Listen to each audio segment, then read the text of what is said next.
Chapter 540. Wu Ming's expression changed as he recognized the voice. Lev. Wu Ming said the name. As expected of the Dragon of Origin, you still remember me. But my current name is Flawless, Demon God Pillar Flawless. The Demon God Pillar laughed. But I don't think it's such a coincidence that the Demon God Pillar summoned this time is you. Wu Ming didn't believe that this wasn't Lev's doing.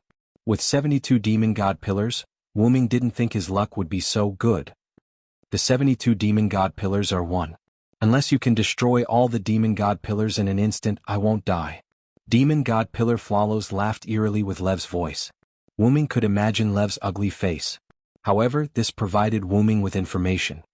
I did think that you wouldn't die so easily, but I didn't expect us to meet so soon. Wu Ming didn't attack again, and Demon God Pillar Flawless didn't attack either. The two of them started to talk. This can't be helped. I'm the Demon God Pillar in charge of the information room. In other words, the other party might be able to see Wu Ming through some means or opportunity. As soon as you came to this singularity, I was already paying attention to you through the Holy Grail, Sarand. As if victory was already in his hands, Demon God Pillar Flawless said slowly. Wu Ming couldn't wait for someone to tell him the current situation, so he didn't disturb him and calmly listened to the Demon God Pillar. Oh, then what about that guy? Didn't he come personally? The chaos here is a gift he prepared for me. I don't want to steal the limelight. Wu Ming mocked the Magic King. Why would our king care about an immature dragon of origin? To tell you the truth, even if the Master of Chaldea conquered all 7 singularities with your help, it wouldn't affect our king at all. In other words, the other party had the confidence to win, or had the strength to not be disturbed. Wu Ming pondered. This is also the reason why our great king let you go in London's underground cavern. Demon God Pillar Flawless let out a terrifying laugh. Wu Ming frowned but didn't refute him. Wu Ming clearly knew that he was indeed very weak. When facing a powerful enemy like the Magic King who was strengthened by the Black Origin soil, Wu Ming only had 2 things that could compare. The 12 incarnations who killed God, stole the God's authority, and combined with his own abilities and origin baptism. Also the Blade of Salvation Divine Blade Savior's authority. The Blade of Salvation was also the Divine Blade Messiah's power. Although many of Wu Ming's abilities had been baptized by origin, there was no doubt that an ability or item with a high starting point would have a high achievement after being baptized by origin. Just like the 12 incarnations and Blade of Salvation. Other than that, whether it was the Loon magic that Wu Ming had learned, the World Tree's magic from the alternate world, or the various powerful items that he had obtained, or even the relics that had been turned into Wu Ming's own, they were all rather useless. That was because when facing an enemy like the Magic King, these abilities and relics were useless. Moreover, Flawless also said that Wu Ming was an immature root dragon. Although in the eyes of many, Wu Ming was already very powerful, Wu Ming himself knew that he was actually very weak. After staying in the root dragon for a long time, Wu Ming gradually realized that a mature root dragon could be said to be the ruler of all the worlds, the protector of all the worlds. If he had to use a word to describe it, it would be the suppression of all the worlds. In other words, it was the heavenly axiom. It could be said that it was precisely because Wu Ming knew that he would eventually become such an existence that Wu Ming began to face the love that Maeve and the others had for him. After all, if Wu Ming kept delaying until then, perhaps Wu Ming's heart would really have turned into the merciless heavenly Tao. Take the planet's consciousness, Gaia, and the human consciousness, Alea, as an example. As long as it did not threaten Earth and the human race as a whole, they would not care. Moreover, if it was only a threat to one side, the other side would basically not care. For example, in the crisis of the M-Moon world, the Magic King's means had threatened Alea, so Alea naturally had to do her best to save it. The Holy Grail's ability to summon servants on its own was the self-defense mechanism that Alea had activated. However, because the Gaia and Alea of this world had a slightly special relationship, the two of them could be considered to be in love, probably, cough cough. In short, if Wu Ming had reached adulthood, then there was no doubt that he would be able to defeat the Magic King effortlessly. But now, the Magic King who had the origin Black Mud, was not afraid of Wu Ming who was an immature, origin dragon. After all, if hope was killed in the cradle, then this so-called hope would be nothing. Then, what is the meaning of your current actions? Is it purely for the sake of waiting for me to pass the time? Wu Ming was naturally referring to the matter of pretending to be led by the nose by Sharon and the others. Not only that, Wu Ming, who had fully activated his mental power, saw why Lisabeth and the others' futility, and also saw that Flawless was deliberately targeting Gadotzi and Matthew. Ming sensed that one of the tentacles of the demon god pillar was absent-minded, and his intuition told him that Gadatsi and Matthew, who were searching for survivors, were in danger.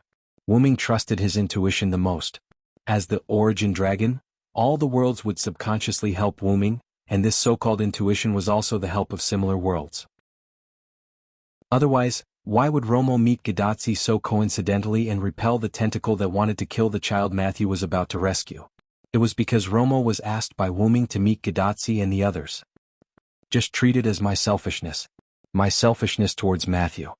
Flawless, or rather Lev, was silent for a few seconds before answering Ming. Oh, the demon god pillar has selfishness? That's really surprising. You don't have to deliberately mock me. No matter what, I have spent a lot of time in Chaldea. After saying that, Flawless stopped talking about this and turned to the root of this matter. Then let's start the ravaging. Treat it as the price for the ravaging you did to me. As he said that, the countless eyes on the demon god pillar lit up with red light, and countless black and purple mist emitted from the demon god pillar. The ravaging began. Chapter 541. Needless to say, the demon god pillar Flawless this time was different from the one Ming encountered in the Winterwood City. Not only was the shape and color more vigorous, but the attack power of the demon god pillar had also increased a lot. Because Flawless' target was Ming, it did not disperse its attack. Instead, it deliberately gathered together to attack Ming. Ming naturally did not die in the first wave of attack, but he was slightly injured. Looking at the ground around the demon god pillar that was destroyed by the demon god mist and heat ray, Ming's sense of danger towards Flawless increased by another level. The power of the heat ray emitted by the demon god pillar's eyes increased a lot. Anyway, it gave Ming a sense of crisis. Although it was a little exaggerated, Ming did rely on his skills and speed to avoid the heat ray. However, because it brushed past him several times, Ming felt the intensity of the heat ray. Not only that, the dark purple demon mist was also a lot stronger. It could be said that if it were Elizabeth and the other servants, they would not be able to last more than 5 seconds in the demon mist. As for Sharon, who was restrained by poison, the demon mist with the poison attribute could even send Sharon back to the martyr's palace when it came in contact with him. Ming had the noble armor, so his body was not hurt. However, the demon mist had the ability to ignore defense and corrode the spiritual base. A part of Ming's spiritual base was directly corroded. As a result, Ming repeatedly used his magic to release skills and rushed out of the area covered by the demon mist. The demon god pillar Flawless seemed to be deliberately playing with Ming. After the first wave, it retracted the demon mist and did not attack again. How is it, Cylinder? This is the power that our king has bestowed upon us. The demon god pillar's eyes spun faster, and the demon mist was vaguely released again. It was not a precursor to an attack, but a sign of excitement and demonstration. After stretching his limbs, Ming felt relieved when he sensed that Gadatsi, Sharon, and Elizabeth had retreated. His body was a servant's body that he created. Even if he died, it wouldn't matter. But Gadatsi wasn't like that. She was a complete human being. Seeing that Gadatsi and the others were covering the few rescued residents and retreating into the distance, Ming once again used his mental power to search the ruins. Ming heaved a sigh of relief after checking that there were no living beings. This way he wouldn't have to worry about his surroundings. Your power comes from the Holy Grail, right? Since the Holy Grail was created by the Magic King, it's not hard to guess that it's able to help you demon god pillars. Ming did not feel dispirited because the demon god pillar Flawless temporarily gained the upper hand. Instead, he began to make inferences. Oh, that's true. But so what? Flawless believed in the power given by its king. It was not afraid of Ming's, pretending to be calm in its eyes. This is power. The power that can defeat you in this era. The demon god pillar roared. Countless heat rays and demon mist attacked again. The momentum was much stronger than before. After I kill you, I'll kill everyone in this era. Who cares about being the last master of mankind? I'll let Chaldea and the others meet their doom in despair. At that moment, Flawless was a little excited. However, this had nothing to do with Ming. He continued to dodge. Ming retreated 1,000 meters away. Indeed, this body doesn't have the ability to deal with you for the time being. Even if it was the legend of the Holy King, mythical Yggdrasil, its greatest power without charging could only injure the demon god pillar that had obtained the power of the Magic King. If he wanted to kill it, he would need to charge up for a long time.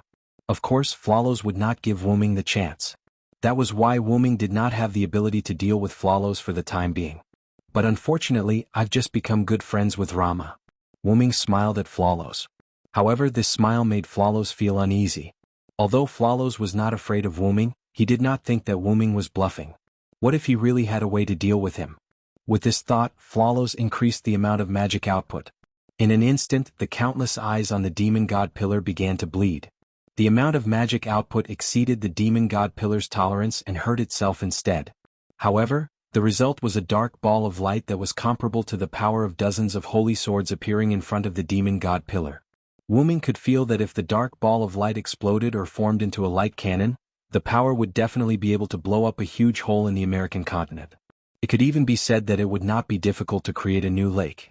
It could be said that if Wu Ming did not activate his noble artifact, Arthur's Gift, he would have been forced to leave the stage after being injured by this attack. As Flawless, who had been observing Wu Ming ever since he came to this singularity, he naturally knew that Wu Ming had such a noble phantasm. However, he knew that Wu Ming's noble phantasm was not like the legendary Avalon that could form an invincible domain. Wu Ming's noble phantasm was only an invincible shield. In that case, he only needed to go around the invincible shield. As Flawless, who had accepted the power of his king, he naturally had such a method. No matter if it was using the space fault or forcefully turning the light cannon, Flawless could do it. At that moment, Wu Ming moved according to Flawless' prediction. The armor on Wu Ming's body instantly disintegrated. Without a doubt, Wu Ming was ready to use this invincible shield. However, the next scene made Flawless think that Wu Ming was crazy. After the armor disintegrated, the various parts quickly flew around the demon god pillar, surrounding the demon god pillar and Wu Ming. Then, every armor part began to connect with each other. A seemingly transparent but incomparable light film appeared, wrapping Wu Ming and the demon god pillar Flawless, leaving only the sky. After all, the height of the demon god pillar could be said to be so high that one could not see the end. To be more specific, at that moment, an incomparable square barrier with no top covered each of them. It was the kind of invincible light barrier that would not affect the outside world because the aftermath would reach the sky. If the power was really strong, it could directly break through the atmosphere. There was only one word to describe it, and that was trapped beast deathmatch. I see. Looks like you want to die together with me, Flawless said mockingly. In such a confined space, no matter if Flawless's dark light ball exploded or acted as a light cannon, the end result would be him being injured or even killed. Even with the top as a vent, no, it should be because of this vent that the aftermath of the damage would spread to the demon god pillar that reached the sky. Wu Ming smiled. Then I'm sorry. You think too much. Then Wu Ming waved one hand and a few weapons appeared behind Wu Ming. I just don't want my attack to hurt Tachika. Chapter 542. At that moment, Wu Ming looked like Gilgamesh who was using the Gate of Babylon. However, the only difference was that the 5 armies were not lined up side by side behind Wu Ming. Dozens of glowing weapons floated around Wu Ming like stars surrounding the moon, wrapping around Wu Ming. There were many types of weapons such as discs, javelins, long sticks, short sticks, trident spears, giant swords, whiplocks, giant hammers, bows and arrows, and so on. Wu Ming waved his hands, and the weapons around him seemed to be pulled as they rotated slowly. Flawless, on the other hand, began to guard against Wu Ming's meaningless attack. What do you mean? Demon God Pillar Flawless's voice sounded a little frightened. Although it was not afraid of Wu Ming's tricks, it had no choice as the sun's incarnation had scared it. After all, the sun was not a trick, but a killer move that could be fatal.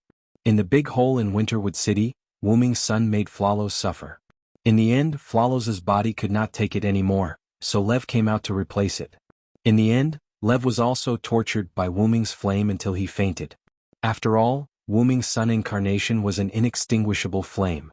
Almost nothing could extinguish the sun incarnation that Wu Ming used. You're just bluffing. Don't try to scare me. Flawless roared. Its eyes bulged slightly and the dark light ball in front of it doubled in size. Although that was what it said to make Flawless so angry, it was obvious that it had been suppressed. Wu Ming could see through its trick of using anger to cover up its fear. To put it simply, Flawless was actually deceiving itself. Indeed, this body does not have the ability to deal with you, but don't forget about the Holy Grail. As he said that, Wu Ming took out the Holy Grail that he had obtained in Denver from his precious artifact space. Difficult. Flawless recalled the fear of being dominated by the sun. Through the connection between the demon god pillars and his own intelligence, ability, Flawless naturally knew how demon god shutting, who had fused with the demon god pillar, died. The sun. With the blessing of the sun god given by Wuming through Tamamo no Me and the Holy Grail as a medium, Wuming successfully summoned the sun incarnation. As if expelling all darkness, the incomparably dazzling sunlight illuminated the earth, and the world fell into white. This was the last scene that Floros saw, through demon god Shooting's perspective. Then it was like a broken string and nothing else could be seen. Floros was very sure that it was the sun that had once ravaged him, but fortunately, it seemed that this move could only be used once. The blessing of the sun god had been completely used up. Since then I have been paying attention to you. You didn't receive the blessing of the sun god at all. Floros roared. The funny thing was that he could have released his sure-kill dark light ball directly. While Wuming was still talking to Floros, he could have killed Wuming. However, Floros was already terrified. Looking weak on the outside was not scary, but the pain in his heart was fatal. I'm not going to use that move. Just as you said, I don't have the blessing of the sun god as a medium anymore. Wuming smiled and shook his head. However, Wuming's smile was incomparably terrifying in Floros' eyes. Ah! With a roar, the dark light ball in front of the demon god pillar exploded instantly, forming a huge dark light beam that swept towards Wuming. However, facing Floros' light beam, Wuming was not nervous at all. Didn't you say that I was scaring you? Then whether I'm scaring you or not, it's up to you to try it yourself, Floros. As he spoke, the weapons that were emitting golden light around Wuming instantly gathered together and integrated into the holy grail that Wuming was holding. Swoosh, dong. The huge light beam instantly covered Wuming, but the light beam did not stop. Instead, it exploded towards the back and instantly hit the defensive light wall formed by Wuming's noble artifact. There was a huge collision sound. At this moment, a light beam that was extremely small compared to the light beam shot out from the demon god pillar and soared into the sky. Then the light beam slashed from top to bottom, quickly and fiercely, and Floros' light beam was split apart. After the light beam disappeared, Wuming's figure appeared. Not only was he unscathed, but the holy grail in his hand was also gone. Instead, there was a holy sword that was similar to the sword of victory, but more elegant and powerful. What? Floros was horrified. It could not accept and was not willing to accept this result. That's the power of our king. How could you dissolve it so easily? Floros could no longer calm down. That sword, where did it come from? As if all eyes were about to pop out, countless eyes looked at the holy sword in Wuming's hand. I don't need to say anything more to you, Floros. As he spoke, Wuming raised the holy sword in his hand and injected magical power into it. The holy sword erupted with holy thunder and unprecedented light. It was an ultimate power that seemed to be able to split a star. Even the invincible light film formed by the armor could not completely block such power because it was not a damage. Just like that, the power that could split a star seeped outside. In an instant, the ground of the singularity let out a sorrowful cry and the sky was shrouded by dark clouds.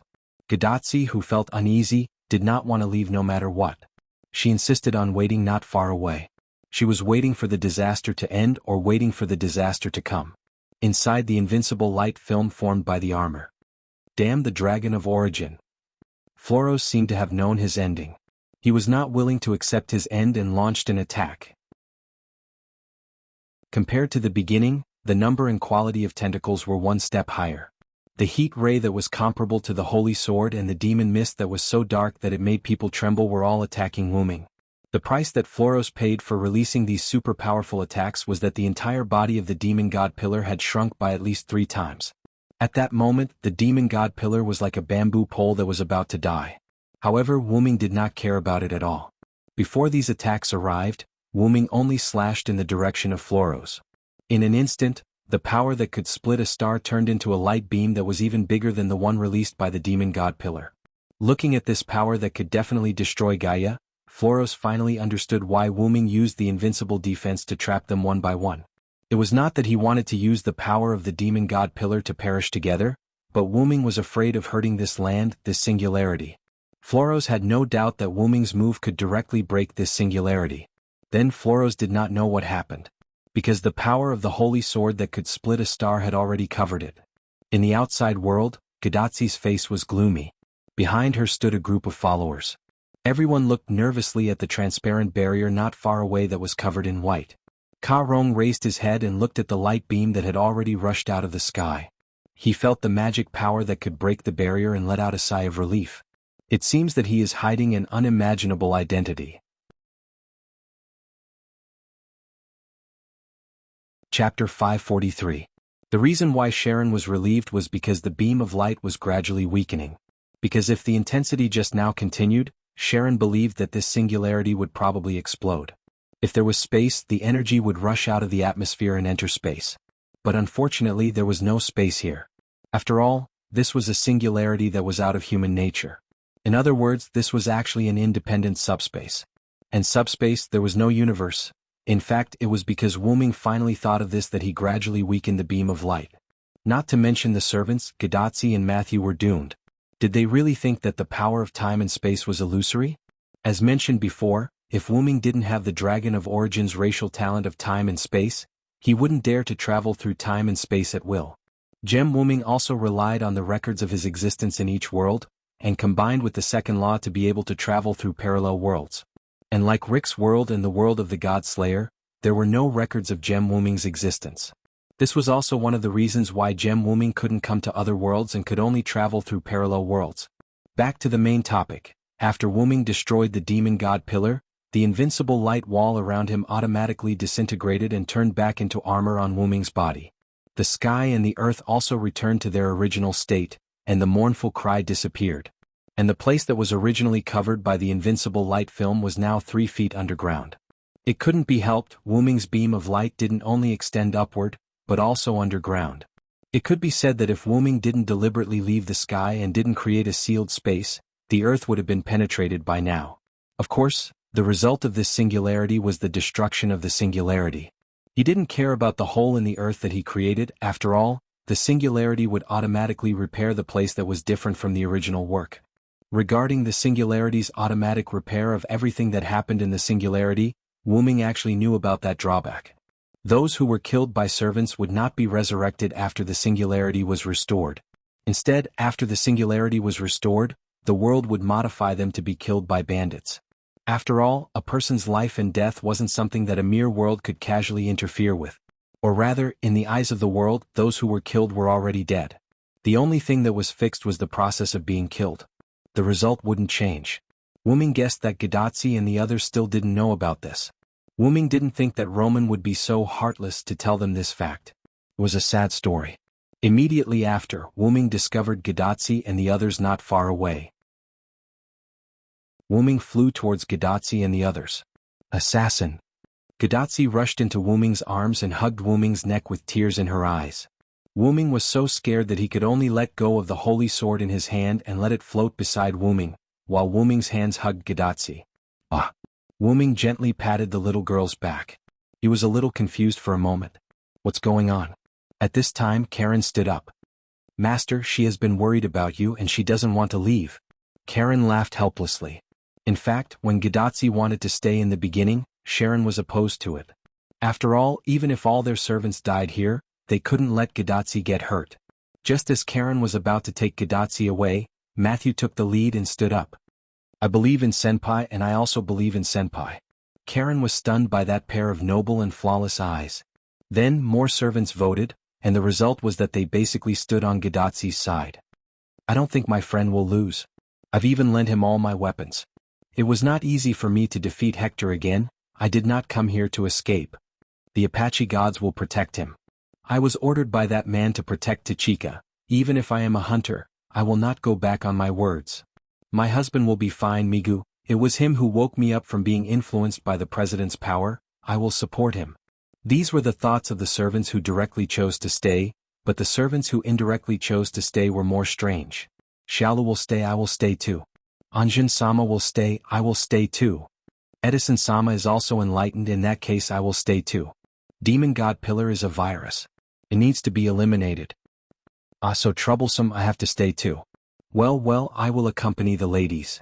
Of course, there were a lot of strange reasons, but it could be said that except for Karen, all the servants directly or indirectly chose to stay with Gadatsi. But what could Karen do? He could not beat up these servants who protected Gadatsi and take away Gadatsi, so he could only stay together. Although he did not believe in Wuming, but as the wise one in the team, he always had to consider the safety of the general. In that case, let's wait here together. In the end, Karen also cast his almost useless vote.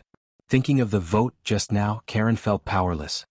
In short, Senpai is very worried about Senpai. Matthew looked at Gadatsi in Wuming's arms. At this moment, she felt that her Senpai was an ordinary little girl. Wuming could only smile helplessly.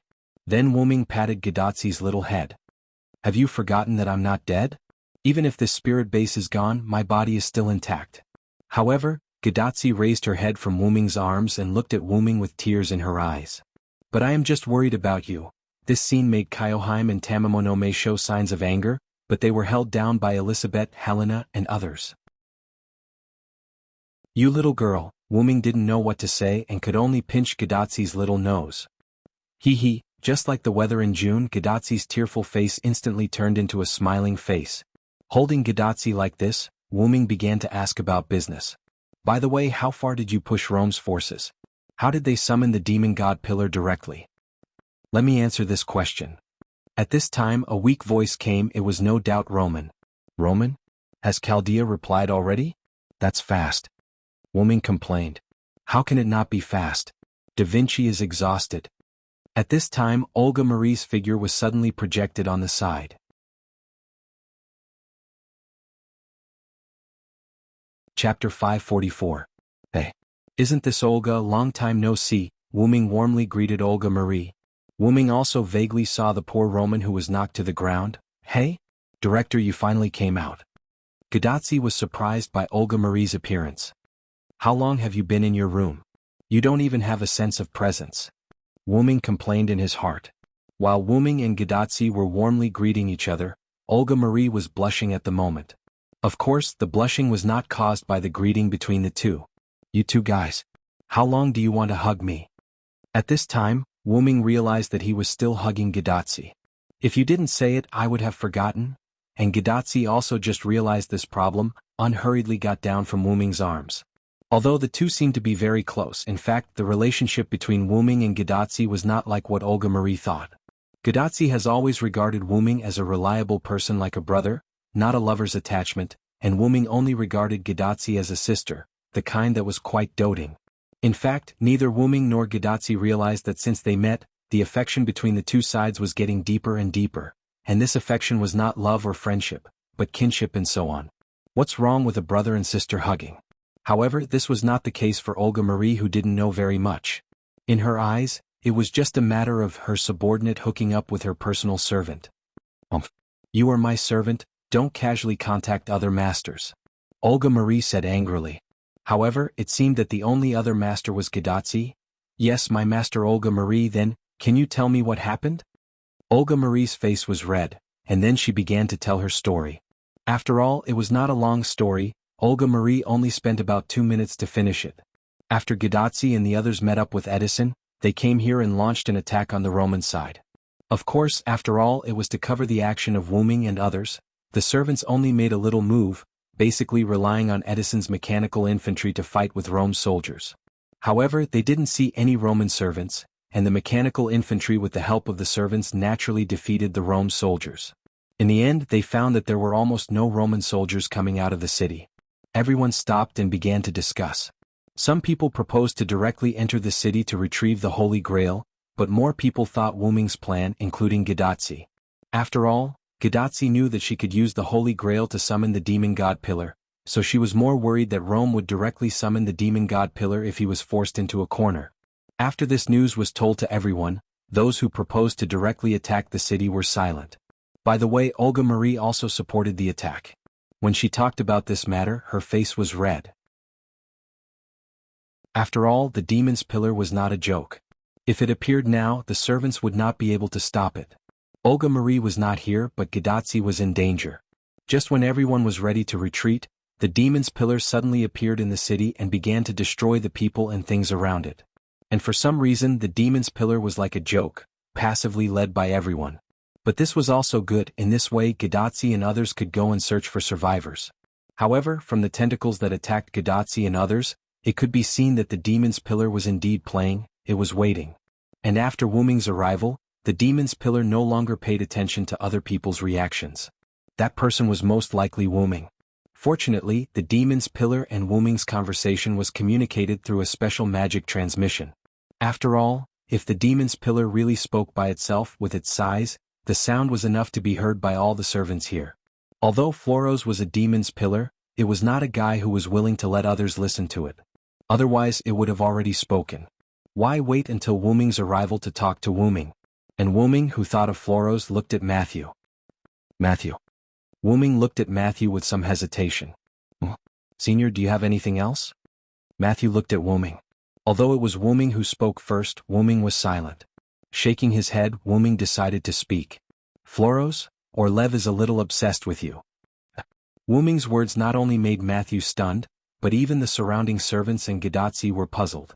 Wu Ming used his mental power to see Floros' behavior that could be said to be targeting Matthew, coupled with the other party's anger towards Chaldea, and Matthew's identity as a test tube baby. Wu Ming could almost guess something. Although no one mentioned Matthew's identity as a test tube baby, Wu Ming's eyesight could still see that Matthew was a little different. Nothing, I'm just guessing, don't mind it. Wu Ming immediately laughed and shook his head. This caused everyone to be confused. But Matthew was thinking about something. It seemed that she had some feelings in her heart. In order to avoid an awkward silence, Achilles spoke. To be able to get rid of that special demon god pillar, you really are the one who forced me to a dead end, Sodric. Achilles laughed like a bandit and put his arm around Wu Ming's shoulder. Just now when Wu Ming and the demon god pillar Floros were fighting, Achilles, who defeated Hector, drove his chariot over. However, looking at the injury on his heel, history had probably repeated itself, and Hector had broken his immortality. However, Hector once again repeated history and left the arena after a one-on-one fight with Achilles. Oh no. After being reminded by Achilles, Wu Ming suddenly thought of something. What's wrong? Gadotsi looked at Wu Ming. At this time Roman's weak voice came. That. Your holy grail hasn't been recovered yet. Everyone was silent. It seemed to be true, because everyone ignored this matter because of the interaction between Wu Ming and Gadotsi, and Wu Ming just happened to see Gadotsi when he was putting away the armor, and flew down before he had time to recover it. I'll go retrieve it now. Wu Ming smiled awkwardly and prepared to fly over. But unfortunately, the place where the demon god pillar was previously located, which was the current huge pit, suddenly erupted with a pillar of magic energy that soared to the sky. Ugh. Wu Ming covered his head with a headache. This was great, this was bad.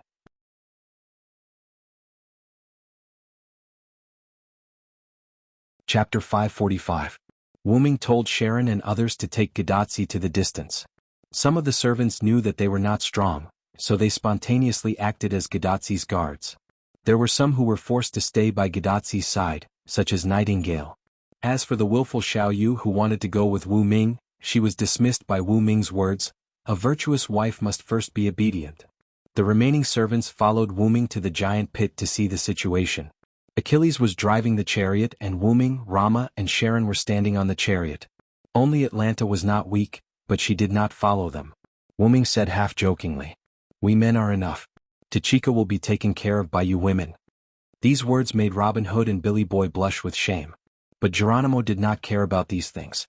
So Wu Ming, Sharon, and Rama, along with Achilles, sat on his chariot and flew to the center of the giant pit to see the situation. The giant magic pillar that was visible to the naked eye just now was completely gone at this moment. Because of this, they dared to come to the center to see the situation. The reason was quite simple. Being able to withstand fire damage did not mean that they had to bear it when the fire was burning. They could wait for the fire to extinguish before taking action. Wu Ming and others also saw that the magic pillar disappeared and rushed over. However, the disappearance of the magic pillar did not mean that the magic in the giant pit disappeared. Wu Ming and the others could clearly feel the huge source of mana below them. They were certain that the owner of that mana was below them. But because there were still residual magic and dust, and the magic source at the bottom of the giant pit was constantly emitting magic, coupled with the darkness in the pit, everyone could hardly see the bottom. Sharon began to use clairvoyance to carefully look below, but the magic in the giant pit blocked Karen's clairvoyance, so he could not see clearly. This is bad. The other party is at least as strong as Achilles or even stronger. We can't go down rashly. Although Karen's words made Achilles very unhappy, they were the truth. Achilles could only smack his lips. Rama also frowned. That magic power makes me feel uneasy. It's a feeling of being restrained. Wu Ming's face, on the other hand, did not change in the slightest. Looking at the dark crater below, Wu Ming sensed a familiar power. The master of that power was the servant that Wu Ming had seen before, the destroyer of civilization, Attila, the Hun king. In fact, if he thought about it carefully, it made sense. The other party's noble phantasm was the divine sword of the Roman god of war. It was not strange for him to be related to the Roman forces. Seems like it's an old rival. Achilles, Sharon, Rama, wait for me here. I'll go down myself. The three of them looked at Wu Ming with surprise, but considering Wu Ming's current state, they calmed down. The armor that originally separated from his body was once again attached to his body, leaving only his head exposed. Wu Ming's magic power constantly circulated on the armor, making it look even more holy. Similarly, Wu Ming's holy sword, divine blade of salvation, was once again held in Wu Ming's hand. Pure magic power was also circulating on the sword. Just one strike was enough to make the demon god pillar retreat. The lightning and radiance of this holy sword left an incomparably deep impression on Sharon and the others. It could be said that if Wu Ming said that he could defeat the servant in the giant pit, Sharon and the others would not think that Wu Ming was lying. It could not be helped, the divine blade of salvation was just that powerful. I really did not expect my friend to have such a deep connection with me. My noble phantasm actually drew out your noble phantasm. Rama's face revealed a strange expression. The various types of weapons that were floating around Wu Ming were actually Rama's rarely used noble phantasm, Vishun Buja.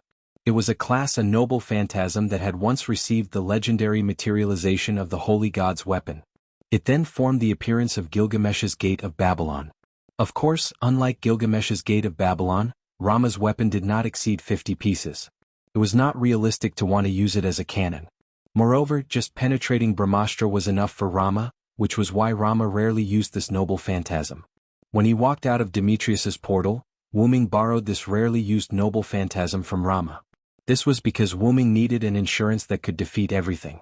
Since the Sun God's blessing and the Holy Grail could draw out one of Wu Ming's noble phantasm, the Sun Incarnation, it was not impossible to use the Vishun Buja and the Holy Grail to draw out the Divine Blade of Salvation.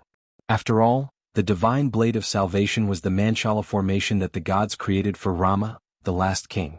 Although Rama in this world was not given almost all weapons by the gods, he had a weapon that was given by the Holy God. It could be said that Rama's Vishun Buja was the divine blade of salvation of the God-Slayer world on the other side of the Shape Moon world. Although the difference in power between the two was not small, it was not a problem to use the Vishun Buja as a holy relic to summon the divine blade of salvation that Wu Ming inherited from the last king. Rama, if it's you, you should be able to feel the power inside, right? As he spoke, Wu Ming placed the divine blade of salvation in front of his chest. Rama nodded. Because of the connection, Rama could clearly see the Manchala formation in the divine blade of salvation, as well as the endless number of weapons. It was also because of this that Rama took the opportunity to understand some of Wu Ming's information that outsiders did not know.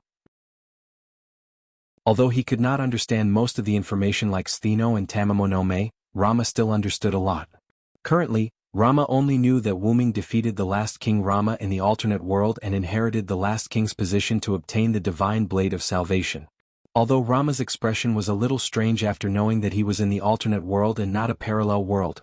After all, his alternate world self was indeed a little strange. If that's the case, then I won't say anything more. Sharon gave up on nagging. He could only say that he was used to nagging as a teacher. Although I'm not happy if we follow him down, we might become a burden. Achilles was being frank for once. Don't worry, I'll take care of the enemy. With a confident smile, Wu Ming closed his helmet. His dragon horns emitted a holy cold light under the sun. With a light leap, Wu Ming flipped over and turned into a silver ray of light, falling into the bottomless pit.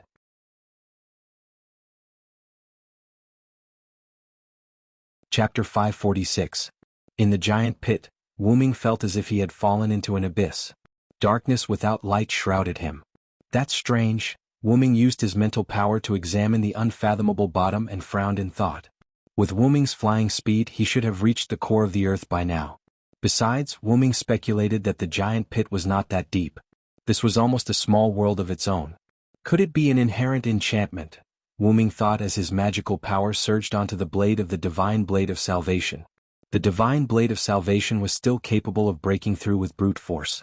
Just then, a ray of light lit up from the bottom of the abyss. The dazzling light instantly covered Wu Ming. Wu Ming subconsciously closed his eyes. Then Wuming felt his feet touching the ground. Wuming opened his eyes and found that everything in front of him had changed. Grassland? After a moment of surprise, Wuming quickly calmed down. Wuming was now standing on a vast grassland. Feeling the breeze brushing his cheeks, the fragrance of the grass at his feet, and the narrow magical power space, Wuming was almost certain that this was an inherent enchantment. After removing the restrictions of the helmet, Wuming's short hair swayed with the breeze. Wuming took 2 steps forward, came to a small mound, and began to investigate. Unfortunately, even so, there was still an endless grassland around and in the distance. Just then, the sound of horse hooves suddenly came from afar. Wuming looked at the black dot in the distance that gradually grew bigger, and his eyes condensed magical power. He saw that the black dot that was gradually approaching was a dark-skinned girl riding a horse. It was the Hun King that Wuming fought, the war god girl Attila. Although the girl was expressionless, Wuming could see a trace of joy in the girl's eyes. She was enjoying the joy of galloping on the prairie, just like a true child of the prairie. Very soon, Attila approached Wuming on her fine horse. Then, as if she couldn't see Wuming, she galloped past Wuming. Wuming looked suspiciously at Attila, who had already left behind him. Then he squatted down and grabbed a handful of green grass. So that's how it is. Wuming stood up and turned to look at the girl who was leaving. He suddenly understood. This place was not purely an inherent barrier. As everyone knew, the inherent enchantment was the manifestation of one's mind, and it was used to influence the world. At this moment, even though the grassland here was also considered a physical object, to be more specific, it was an incomparably clear illusion. Wuming looked at the grass in his hand. The grass had already disappeared like smoke. A scene between a soul image and an inherent barrier. Then, it shouldn't be an inherent barrier that Attila released on her own initiative, right? Looking at Attila, who was gradually turning into a black dot, Wuming pondered. This is probably Attila's memories from when she was a Hun. Wuming guessed correctly. Just like how servants and masters would dream of each other's experiences, this was Attila's dream. Originally, because Attila was too dangerous, Romulus used the Holy Grail to seal Attila. Because she was sealed by the Holy Grail, Attila had always been in a state of unconsciousness and dreaming. Because the demon god pillar was destroyed, and the Holy Grail was not taken away, Attila relied on the Holy Grail to continue dreaming. After all, Attila was also affected, which was why she was in a state of half-awake. The previous demon god pillar had erupted because of this. Of course, Wuming naturally didn't know about this. Wuming guessed that Attila was used as a sacrifice to summon the demon god pillar. Then, after the demon god pillar was destroyed, Attila had this incomplete dream because of the Holy Grail. The Holy Grail made this dream incomplete, and Wuming happened to intrude, seeing the scene of the girl galloping on the grassland. No matter what the reason was, Attila didn't come out of the huge pit because of the dream, but instead stayed in the huge pit. But at this time, the surrounding environment suddenly began to change.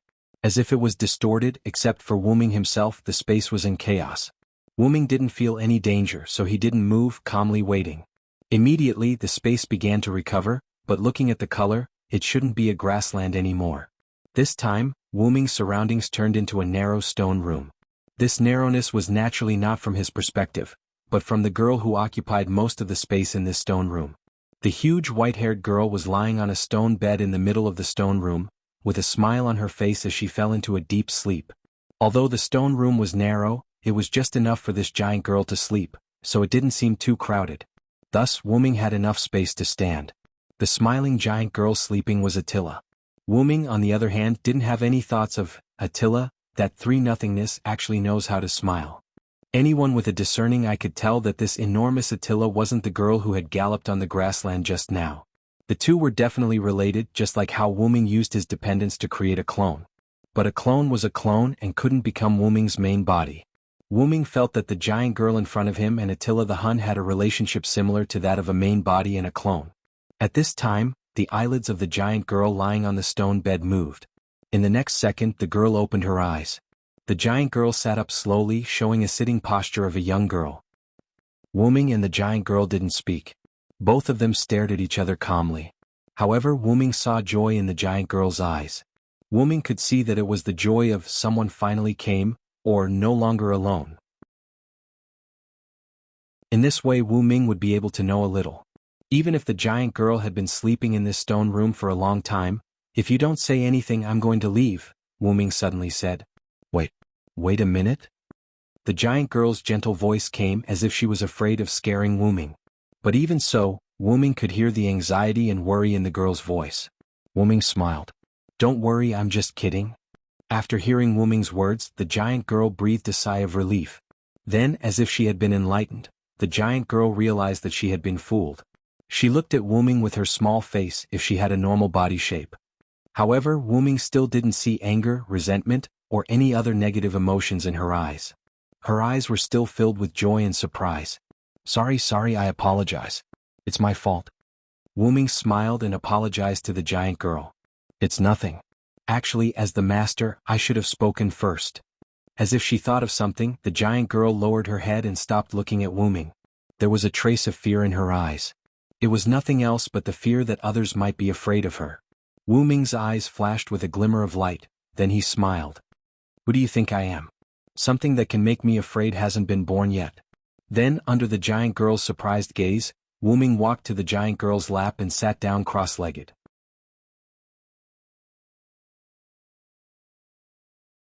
Chapter 547. The giant girl was quite surprised by Wuming's bold behavior, but she didn't chase away Wuming, who was sitting on her lap. Instead, she lowered her head and talked to Wuming.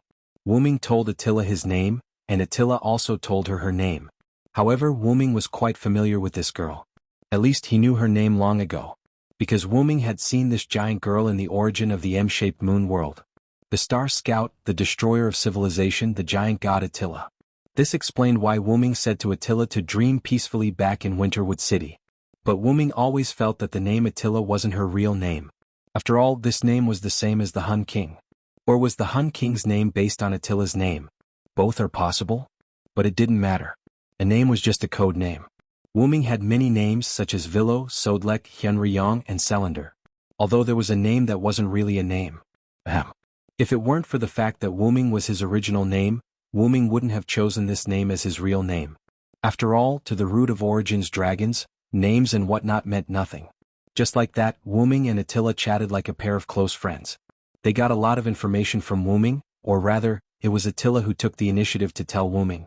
After all, although Wuming had once soaked in the origin of the M-shaped moon world, Wuming didn't use the origin to investigate the information of the M-shaped moon world. Naturally, he wasn't very clear about Attila's situation. This stone room was actually the control room of a spaceship in the core of the moon. Attila's stone bed was the control panel, and Attila herself was the control lever. However, she couldn't activate the spaceship because she was trapped in this place. Although Attila didn't care much about her personal freedom, she still couldn't activate the spaceship. As for why Wuming was here, it was because of Attila. Attila was actually an avatar of Attila on Earth. Under normal circumstances, if Attila fell asleep, he would be dreaming of Attila or dreaming of other dreams. By the way, do you remember the last time we met in Winterwood City? Wuming asked curiously. Of course I remember. After all, that was the first time someone cared about me. Attila said with a happy smile on his face. Attila's reply stunned Wuming. Just a simple conversation triggered by knowing a little about Attila's situation made Attila so happy that someone cared about her. How lonely would she have to be to say something like that? That was 14,000 years of loneliness. How did Attila, who had gained sentient personality, endure it? It was just a dream. Apart from the few times when he dreamt of Attila the heroic spirit, he dreamt more of what Wuming saw just now. Galloping freely on the endless grassland without restraint, without harm. Feeling a slightly sad atmosphere in the stone room, Attila quickly changed the topic and began to talk about Attila's singularity in the United States. Because the Magic King sent a new Holy Grail, along with Romulus-linked summoning, many servants who were more or less related to Rome were summoned. Including Attila, the Hun who held the war god sword of Mars. And because of Attila's reluctance to destroy and Romulus's fear, before she was fully summoned, she was detected by Romulus and sealed with the Holy Grail. Of course, if Attila resisted, she could have broken free at the beginning of the seal, but Attila, or Attila's heart, didn't want to destroy it. Attila's identity was an alien cosmic destruction weapon that destroyed planets. She was originally emotionless. But because Attila would absorb the technology, knowledge, and civilization of the destroyed planets, the result was that she became quite gentle, tolerant, and pure. Obviously, the civilization of the last planet that Attila destroyed must be an intellectual system full of motherhood and love. In the beginning of the conversation with Attila, Wuming felt that Attila was a lively girl full of excitement. But after chatting for a long time, Wuming felt that Attila was a gentle woman full of motherhood and the calmness and tolerance of an elder. It felt like she had multiple personalities. In fact, Wuming's guess was not wrong. According to Attila herself, she had 3 personalities, but these 3 personalities were not mixed. Instead, they were clearly independent of each other. At the beginning, there was the side of a young girl, the side of an intellectual, motherly, and tolerant goddess, and the side of a follower or heroic spirit, Attila, a cold and fearsome warrior side. This was why Wuming could immediately feel that Attila had multiple personalities. Attila's personalities were clearly separated and were relatively easy to distinguish. It could be said that Attila the giant had the calmness and tolerance of an elder, the illusory and loneliness of a lonely position, and the calmness and coldness of an invader. However, these personalities would change according to the people or things that she faced. Just like Attila, who was frightened at the beginning, that was the delicate and cute side of a young girl. After interacting with Wuming for a while, Attila showed the motherly, intellectual, gentle and tolerant side of a goddess. As for the warrior side of Attila, it would basically no longer appear in her original body. It would only appear in Attila as a heroic spirit. Afterwards, Wuming asked how he came here. "Actually, I pulled your spiritual body here," Attila said with some embarrassment. Her current shy appearance should be that of a young girl. According to Attila, when Attila was sealed by the Holy Grail and brought into the demon god Pillar's body, the seal was still stable. Attila used Attila's identity to dream of galloping on the grasslands. Afterwards, when Wuming got rid of the demon god Pillar, the powerful force destroyed part of the Holy Grail's seal on Attila. As a result, it created a strange area under the huge crater that was neither an environment nor an inherent barrier. It was in between the two. And Wuming just happened to enter Attila's dream. Attila was indeed unable to discover Wuming's existence, but Attila did. Therefore, Attila directly used the Holy Grail and that special area to pull Wuming's spiritual body to the spaceship in the center of the moon. According to Attila, it was like this. "Because Wuming, you have been releasing your spiritual power roughly, I thought you were asking me to pull you here." Attila had a careful expression on her face. She was afraid of making Wuming unhappy. Wuming smiled helplessly. It turned out that his spiritual power that was only used for investigation had become a burden. He had to train it properly in the future. And at this time, Wuming thought of something. "My use of spiritual power is rough? Does Attila have any methods to help train spiritual power?"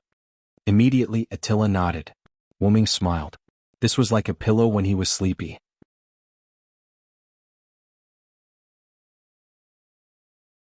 Chapter 548. According to Attila, the previous civilization she destroyed was actually a civilization that developed spiritual power.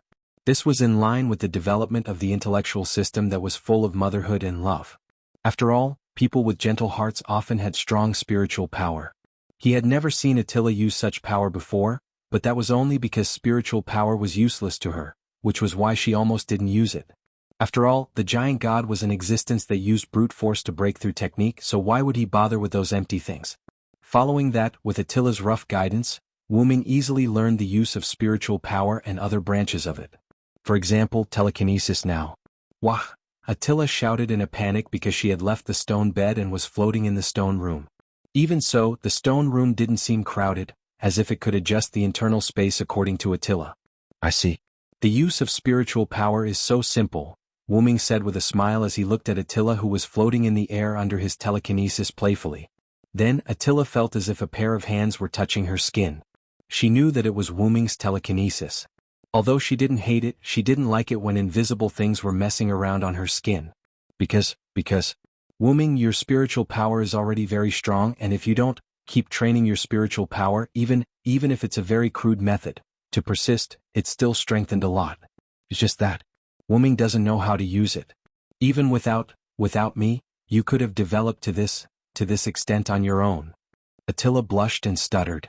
Attila was right.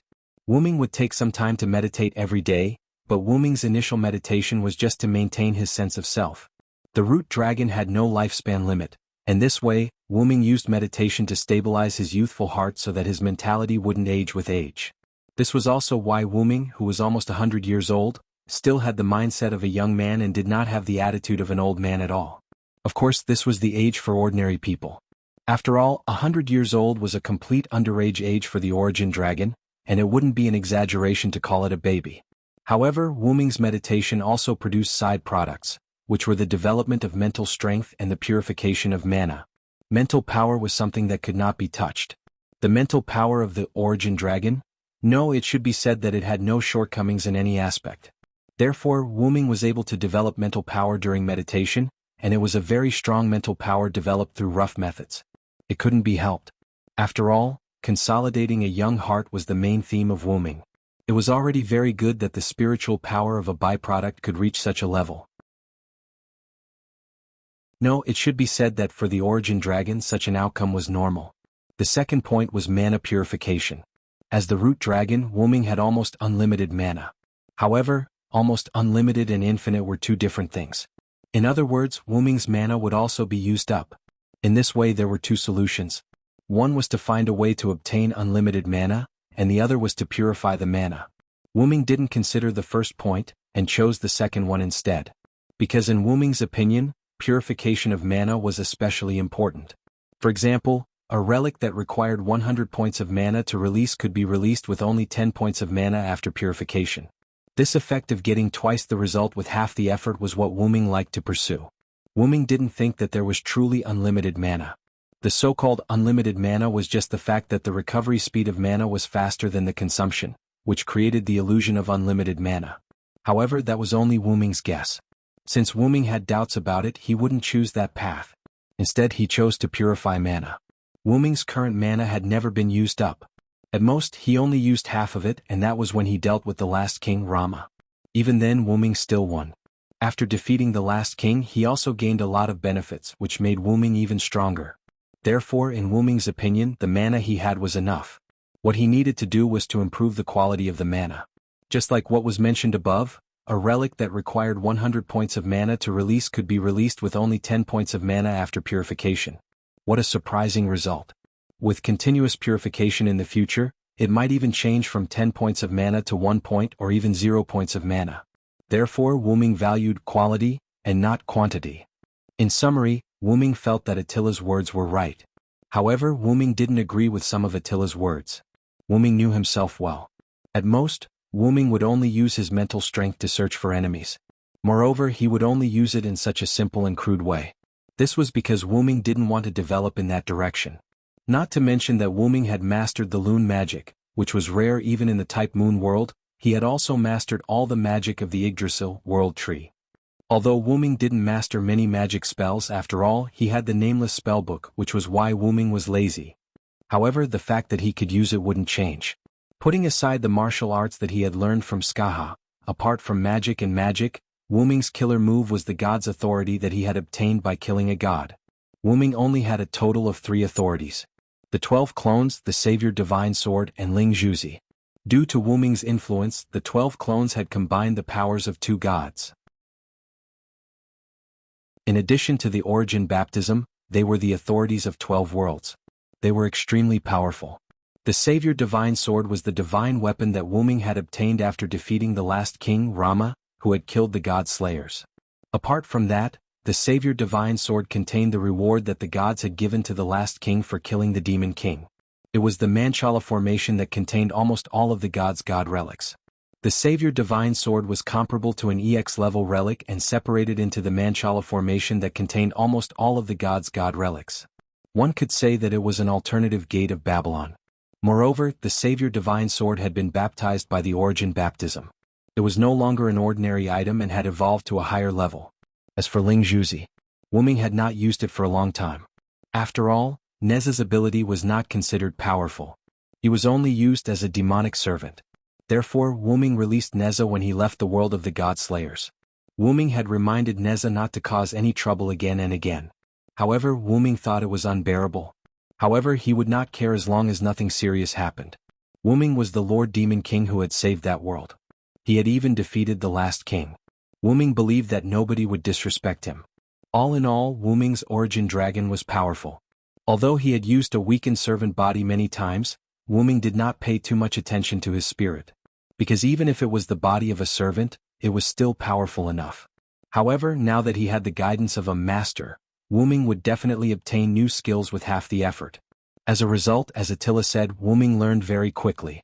He stopped teasing Attila and gently put Attila down with his telekinesis.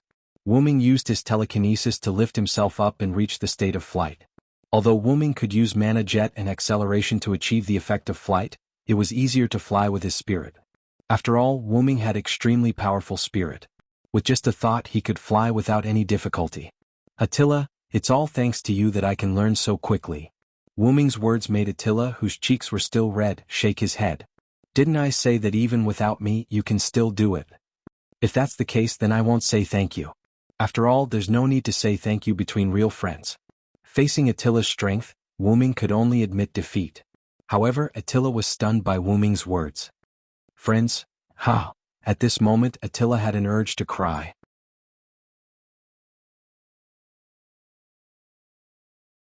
Chapter 549. Obviously, Wuming had underestimated Attila's obsession with the word friend. As a result, Attila shed tears of joy in front of Wuming. Although Wuming could tell that Attila was happy, Wuming could only pretend that he did not know. He then began to apologize to make Attila laugh. After all, Wuming sympathized with Attila, who had been alone for 14,000 years. However, Attila did not need sympathy. If he sympathized with her, it would be an insult to her. No, it should be said that for anyone who could survive 14,000 years alone and still maintain a gentle character, sympathizing with her was equivalent to insulting her. Therefore, Wuming would not sympathize with her. He would only bring her happiness as a friend. As expected, Wuming is very gentle. Although Attila said that, he wasn't a fool. Attila had already felt that she was thinking for him. Wuming smiled helplessly. As no one had ever treated Attila this way, the warmth that Wuming brought to her made her feel extremely gentle. Wuming did not think that he was gentle. It was just a necessary concern for a friend. Even if he was really gentle, he would only have feelings for the people he cared about, such as Mayu and the rest. To Attila, who was a stranger not long ago, Wuming was not gentle at all. Although he was sorry, it was the truth. However, Wuming believed that as time passed, Wuming would be able to treat Attila like how he treated Mayu and the rest. Wuming was just trying his best to talk to her and bring Attila more new things. Without thinking about it, Wuming said to Attila as it was almost time. It's almost time for me to go. After all, Wuming had not completed what he needed to do in the Singularity in the United States. The Celtic Holy Grail was still in Maeve's hands and he had to get it. Moreover, there was still a Holy Grail in Wuming's relic space. Wuming still had to give it to Chaldea. As for the other Holy Grail, Wuming's Sword of Salvation was the carrier of that Holy Grail. After Wuming finished speaking, Attila looked slightly lonely.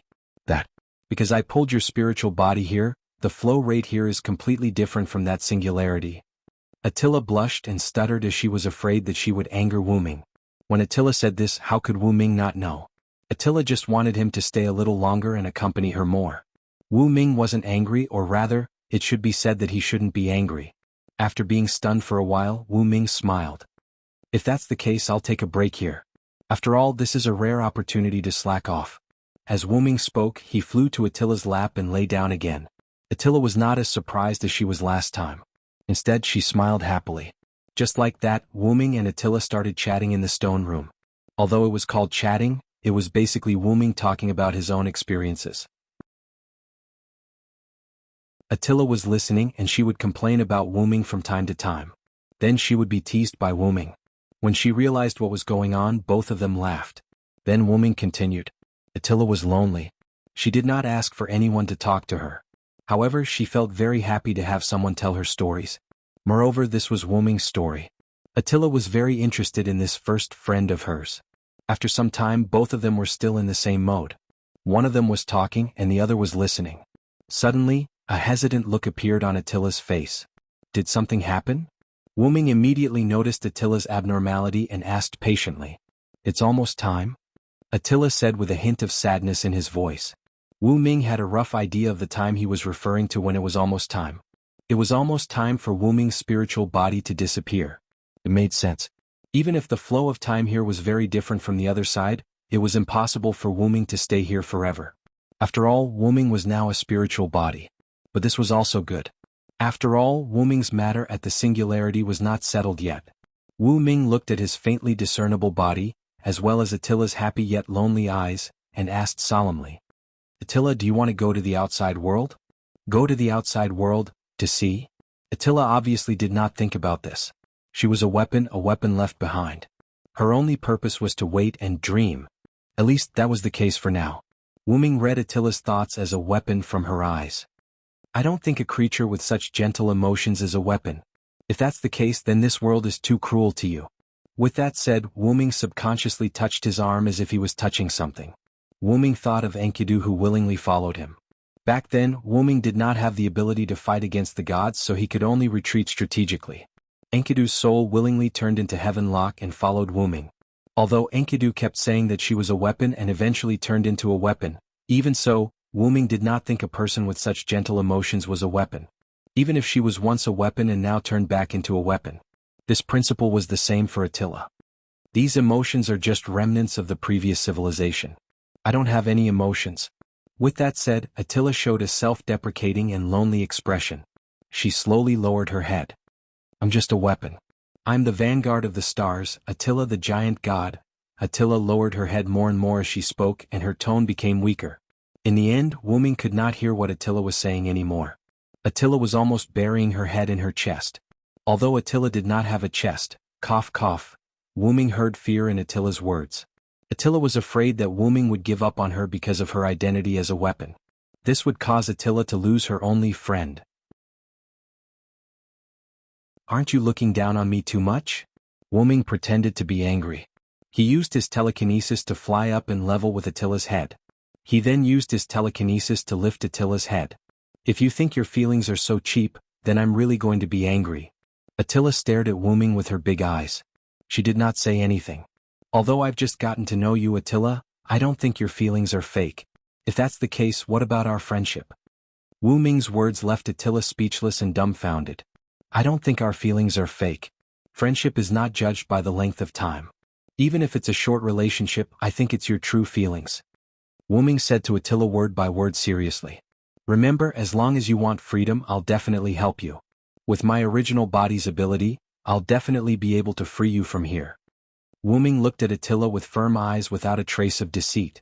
He spoke his thoughts word by word. Wuming did not think that Attila would use her own will to destroy him after being freed, because Attila already had feelings. It was a feeling that was both gentle and pure, strong and tolerant. Wuming felt that such a Attila was qualified to live in the outside world. Wuming. Attila did not know what to say for a moment. Of course, if you're not satisfied, I'll personally capture those wandering stars and let them liberate you and give you freedom. Wuming said confidently, giving Attila a feeling of, as long as it's him, I'll definitely be able to do it. As the root dragon, Wuming naturally had that kind of ability. It was quite difficult now, but when Wuming became an adult, it would be very easy. I swear on my identity as the root dragon that as long as you don't give up, our friendship will always exist. Although this was not good for the civilizations that Attila destroyed, the dead were gone. Wuming believed that if those good civilizations were still alive, they would definitely forgive such an innocent girl. As for the opinions of those bad civilizations, sorry, so be it if they were destroyed. Thank you, my friend. Attila held Wuming in front of her with both hands. Tears flowed down from the corner of her eyes as she smiled happily.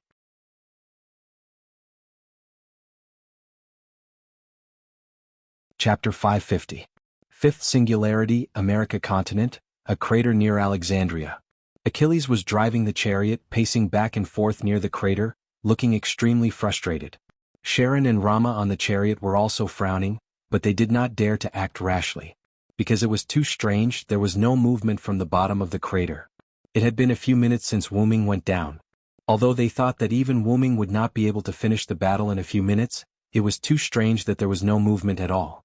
Just then, in their magic perception, the magic power in the crater dissipated. Did we win? Ka Rong used his all-seeing eyes and looked down at the area that had become clear. Then, Sharon saw a black shadow flying toward the top of the crater, but Sharon still could not see who it was. Get ready. Sharon raised his bow. Achilles and Rama nodded their heads and took out their weapons. After all, it would be bad if it was not Wuming but an enemy. First, it would mean that Wuming had been defeated, and it was unknown whether he was alive or dead. Second, if even Wuming could not defeat an enemy, it would be a dead end for them. As time passed, the figure came up. Fortunately, it was Wuming and not an enemy they had never seen before. It's my friend. Looks like he succeeded. Rama looked at the golden cup in Wuming's hand and sighed in relief. Why is he carrying a woman up here? Could it be that the strong enemy below is this woman? Achilles also saw the Holy Grail in Wu Ming's hand, but his eyes were sharper. At the same time, he also saw the girl in the same wedding dress as Wu Ming in Wu Ming's arms. At first, Achilles did not see it. After all, both of them were wearing white and it was too dazzling to see them together. If it were not for the girl's golden hair dancing with the wind, Achilles would have to wait until Wu Ming got closer to see her. Then Sharon, who was still observing with his eyes wide open, noticed something and immediately cried out. "Wait, what else is coming up?" Just as Karong finished speaking, a white figure suddenly charged out from behind Wu Ming, or perhaps beneath him from the giant pit. Dong! The white figure jumped onto the ground at the edge of the crater, stirring up a thick cloud of dust. Soon after, the dust settled and the newcomer appeared before the eyes of Karong and the rest. It was a white-haired girl. Most of her skin was exposed in her revealing white ethnic attire. Her tan skin was in a healthy state, and she held a tricolored sword in her hand. Her eyes were filled with a strong desire to destroy as she stared at Sharon and the other two. This person was very dangerous. Be it Sharon, Achilles, or Rama, all of them had the same thought. At this moment, Wu Ming also flew up. Wu Ming used his telekinesis to control his body and gently landed beside the white-haired girl. "Attila, calm down," Wu Ming gently said to the white-haired girl. After hearing Wu Ming's words, the white-haired girl nodded without hesitation. The desire in her eyes dissipated, replaced by a dazed look. As for why Attila was so obedient to Wu Ming, it was because this was a gift from Attila to Wu Ming, a friend. "I can't help you now, so I'll let my clone, my dream, help you," Attila said before Wu Ming disappeared. Then Wu Ming realized that he had obtained a slave who was completely obedient to his orders. Thinking of this, Wu Ming's face showed a speechless expression. So the so-called help was completely obedient to his orders. Wasn't this the same as a weapon? Not noticing Wu Ming's subtle expression, after seeing that Attila was no longer a threat, Achilles and Sharon looked at each other and landed. "What's going on? What happened to you down there?" Sharon walked down from the chariot and came before Wu Ming, asking in confusion. He could also see that the white-haired girl was no longer an enemy, but the powerful pressure just now still made Sharon worried. Achilles and Rama felt the same. It was as if they were facing their natural enemy. "It's like this." Wu Ming looked at Attila, then put the unconscious blonde girl in wedding dress into Achilles' chariot, and at the same time, placed the Holy Grail in the girl's arms, then began to explain. Wu Ming told Sharon and the others about how he accidentally entered the incomplete inherent enchantment created by the Holy Grail.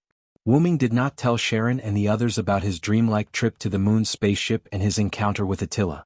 It was not that Wu Ming did not believe that Sharon and the others could not keep a secret, but this matter was not suitable to be told to outsiders. After all, wandering star, giant god, 14,000 years and so on were too mysterious and complicated. It was better to tell a little lie. "This is the Hun King Attila, an old acquaintance and good friend of mine." Then Wu Ming explained the origin of Attila in a half-true, half-false manner. Due to Attila's strong desire to destroy, she was sealed by the holder of the Holy Grail in Rome, trapped in the Holy Grail. Due to the appearance and death of the demon god Pillar, Attila's seal was broken, and the magic pillar visible to the naked eye just now was Attila releasing the seal, and entering the incomplete inherent enchantment was also Attila's dream. In any case, Achilles and Rama believed that she was sealed. Just like Berserker's desire to destroy, it made them feel like they were facing a great enemy. The golden-haired girl lying on Achilles' chariot was the sacrifice summoned by the demon god Pillar. After the demon god Pillar was destroyed, the girl reappeared. Because she had the support of the Holy Grail by her side, she did not disappear due to excessive weakness. After that, Wu Ming brought the blonde girl with the Holy Grail out of the huge pit with Attila. Because Attila used the method of jumping, she reached the ground one step faster than Wu Ming, who flew up. In short, everything is over. Sharon no longer paid attention to the loopholes in Wu Ming's words, giving Wu Ming enough face. After all, Wu Ming was not good at lying. Even if Achilles and Rama were fooled as a teacher, Sharon was not fooled, and Teacher Ma was not that naive. Indeed, now that we have the Holy Grail in Maeve's hands, this singularity can be fixed. The four of them heaved a sigh of relief. This singularity was finally over. Let's go back to Tachika's side. Achilles drove the chariot, carrying Sharon and Rama, while Wu Ming and Attila walked on the ground. According to Wu Ming's words, "I want to chat with an old friend." But in reality, Wu Ming was afraid that Attila would not be used to riding Achilles' chariot, so Wu Ming felt that it would be better to walk with Attila. And at this moment, a huge amount of magic suddenly condensed in the sky, and a huge circle embedded in the sky appeared in everyone's vision. Immediately, the circle exploded with a powerful magic, and a beam of light descended from the sky, presumably landing at Tachika's place.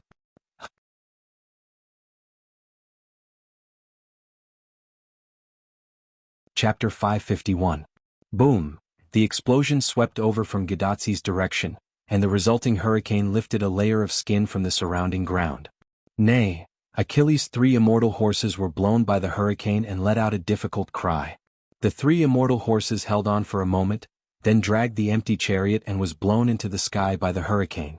Of course, it was not that Achilles and the others were blown away by the wind, but because Achilles and the others got off the chariot before it was blown away. Achilles and Rama lay on the ground, while Sharon held the unconscious blonde girl and hid behind Achilles and Rama. Wuming stood in front of Attila, blocking the hurricane for Attila, and looked at the strange light circle in the sky where the light beam had just been shot. There was no doubt that the explosion and hurricane were caused by the light beam attack. It really is that guy. This is exactly the same as Floro's light beam attack. The guy Wuming was talking about was the Magic King. After all, only that guy could set up a huge light circle in the sky of a singularity and launch such a powerful attack.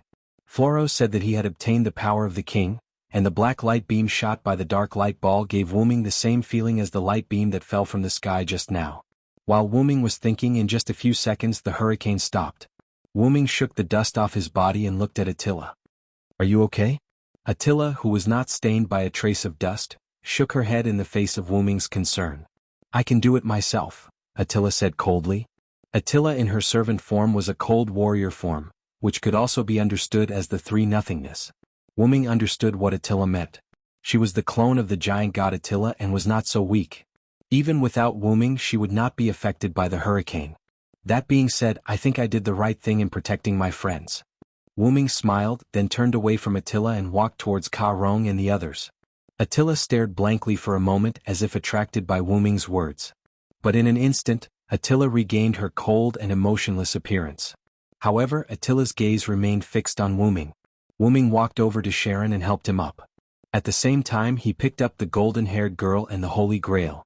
I can only say that he is worthy of being called the Great Sage. Wuming's meaning was simple. Sharon could have given up on the girl and let her be blown away by the hurricane. "You think too highly of me.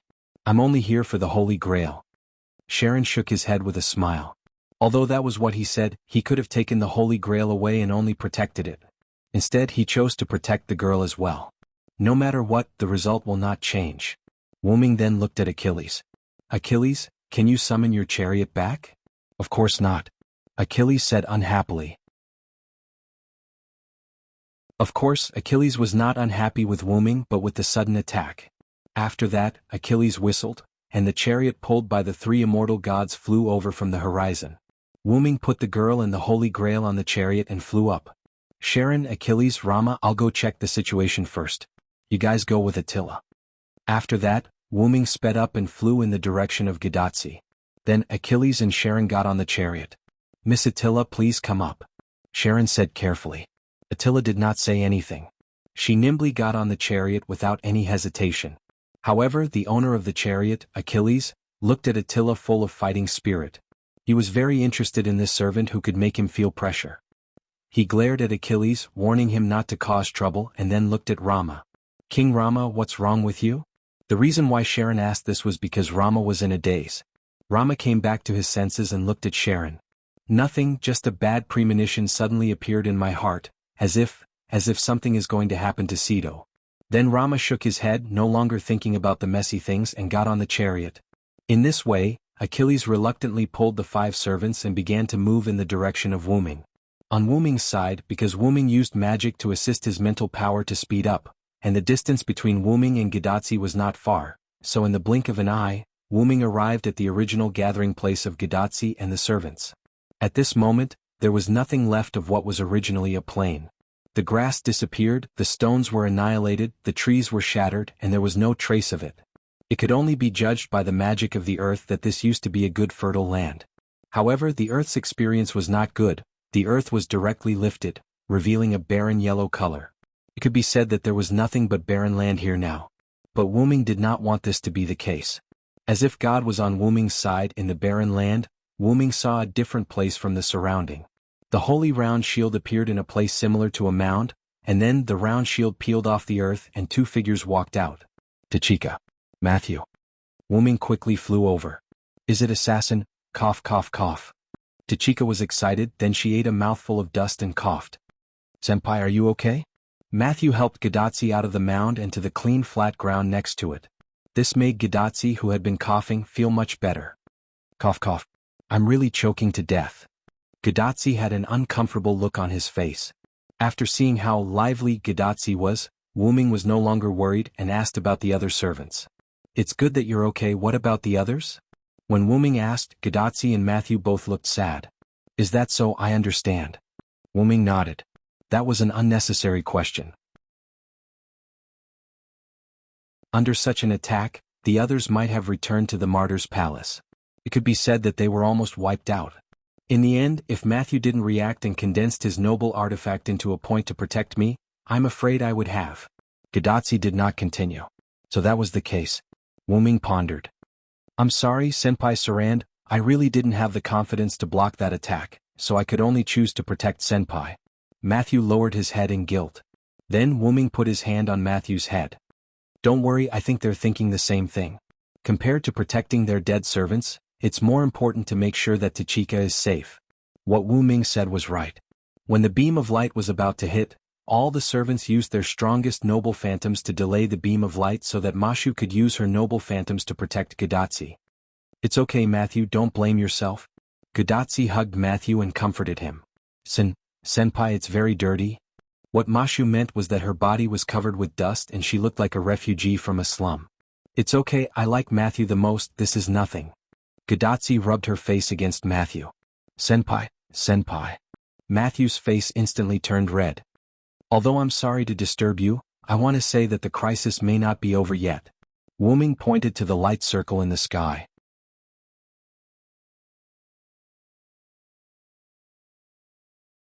Chapter 552.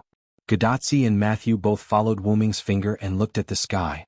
The strange huge circle was like a circular lamp that was pressed on the huge ceiling in the sky, giving people a very mysterious feeling. Hey. What is that?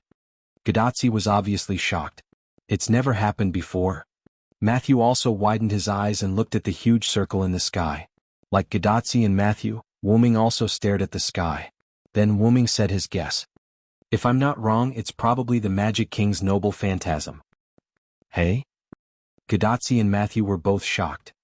After all, I don't think anyone else can release that level of attack over the singularity except for that guy. Gadatsi and Matthew looked at each other. It seemed that this was the only possibility.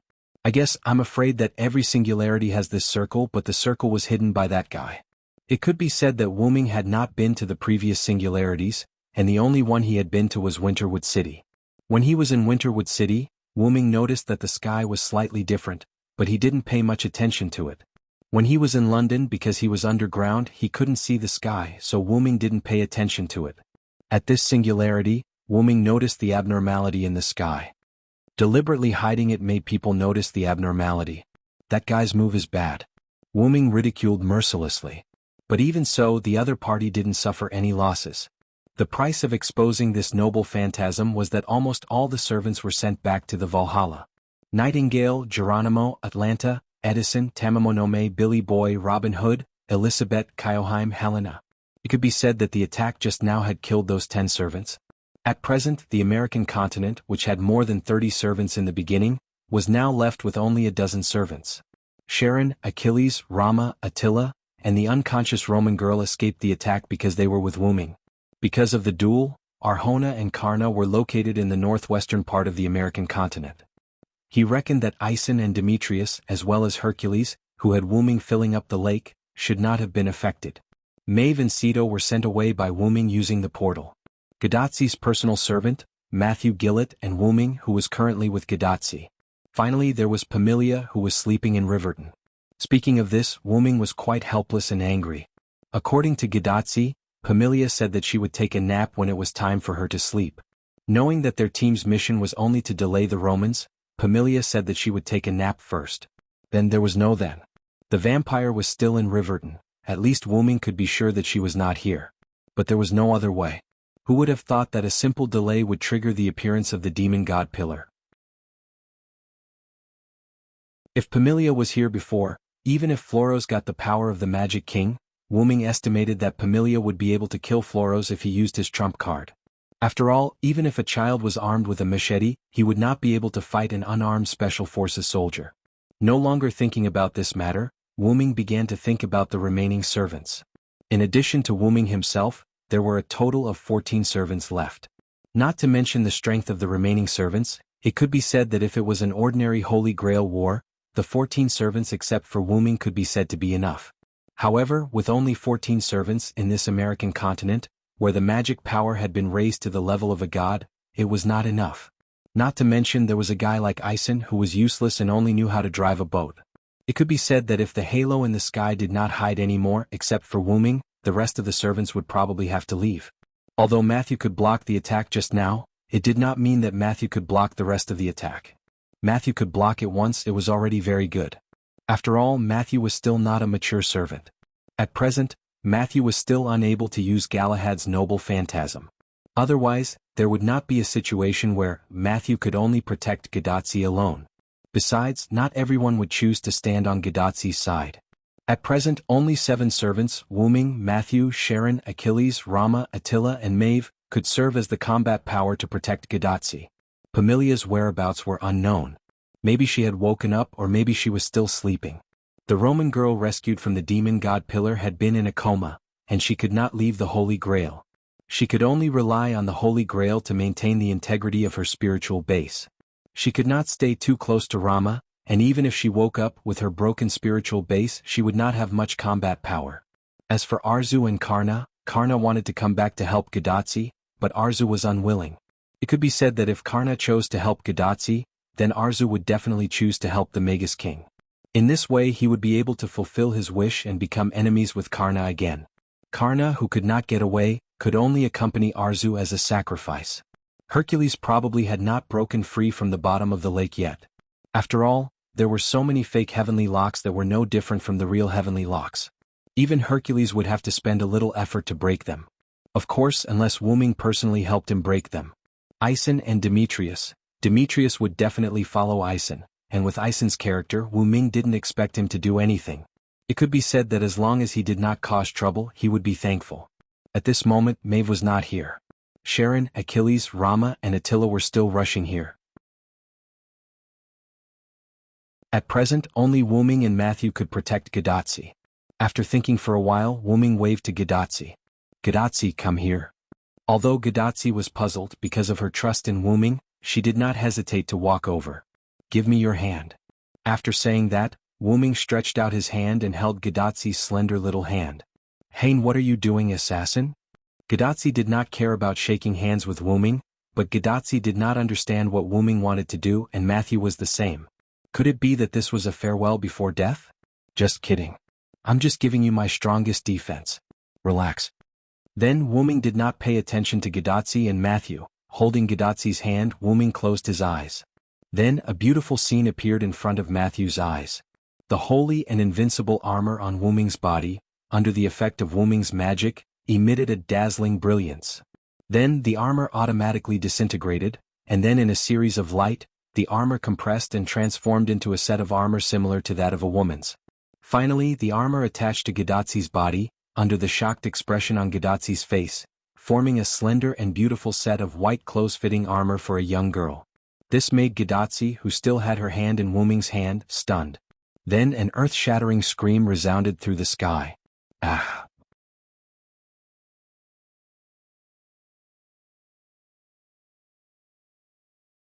Chapter 553.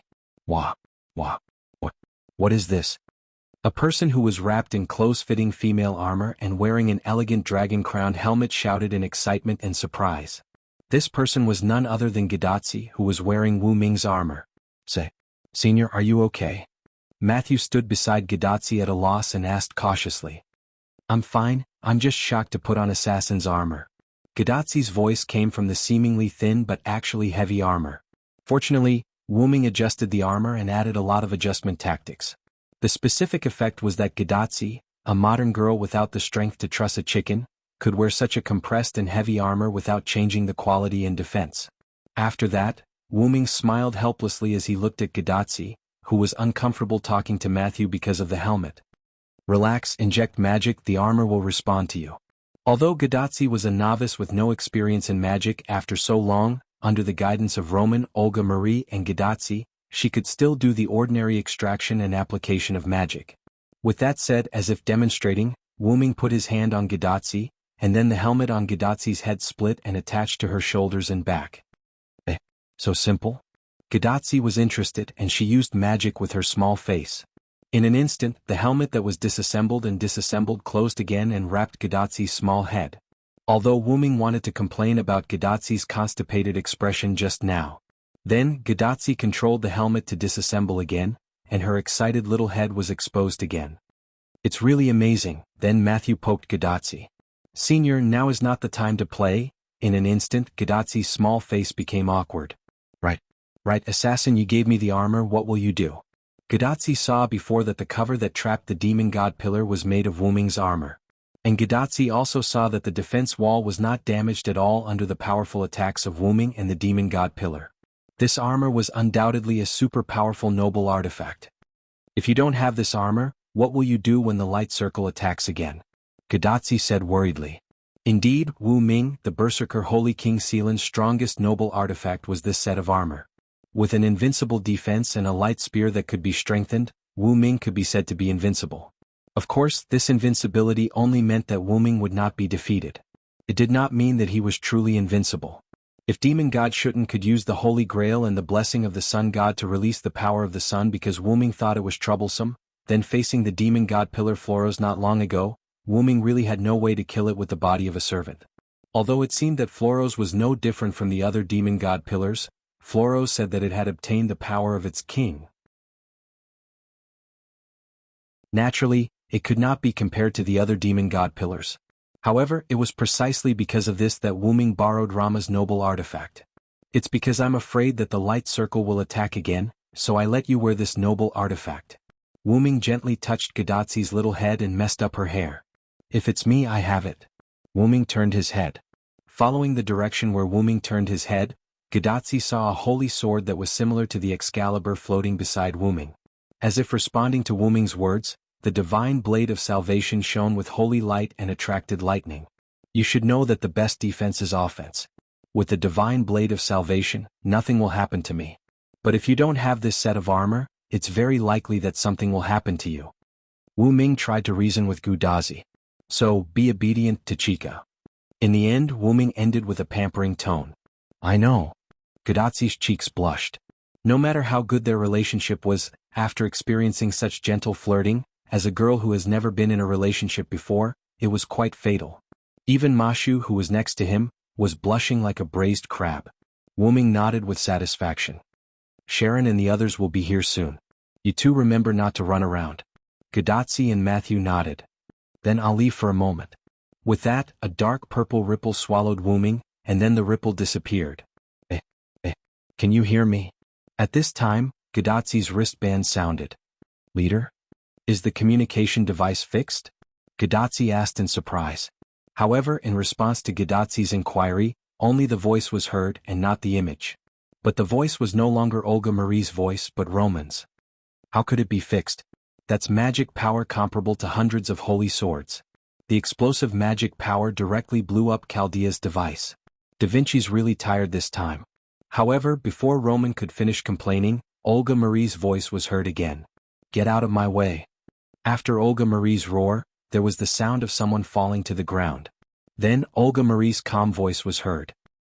Speaking of which, under the attack just now besides you, who else survived? Yes, Assassin is fine. Achilles, Sharon, and Rama who were with Assassin are also fine. The attack just now seemed to be directed at us, or rather, it was directed at Senpai, Mashu explained to Olga Mai. Is that so? Gadatsi heard Olga Marie's voice and was a little confused. Why did it sound like she was relieved? In fact, Olga Marie wanted to ask for Wu Ming's comfort, but after all, she was at Sundara, so it was unlikely that she would ask directly. Ahem. In short, Chaldea can only perform simple communication and ray shift for now. It's too dangerous for Tachika and Matthew to continue staying there. Haven't all the enemies been defeated? Let's use ray shift to come back first. This made Gadotsi and Matthew shocked. After all, Gadotsi and Matthew's mission was to repair the singularity. It could be said that the two completely completed the mission in the past few singularities before returning to Chaldea. But this time Olga Marie proposed to temporarily return to Chaldea. Haven't all the Holy Grails in this singularity been collected? As long as the Holy Grail is taken away from this singularity, it will repair itself. Then Gadotsi smiled awkwardly. That, Director, have you forgotten? All the recovered Holy Grails are temporarily in assassins' hands. Matthew also added a fatal blow. And the Celtic Holy Grail is not in the hands of the senior cylinder, it seems to be in the hands of Queen Maeve. In other words, you've been busy in this singularity for half a day, and you haven't gotten a single Holy Grail. Olga Marie's tone was a little strange. Although I'm sorry, Matthew said. But it's true, Gadotsi said. Then the device on Gadotsi's wrist dimmed, which meant that the other party had cut off the communication. Gadotsi and Matthew looked at each other and smiled helplessly.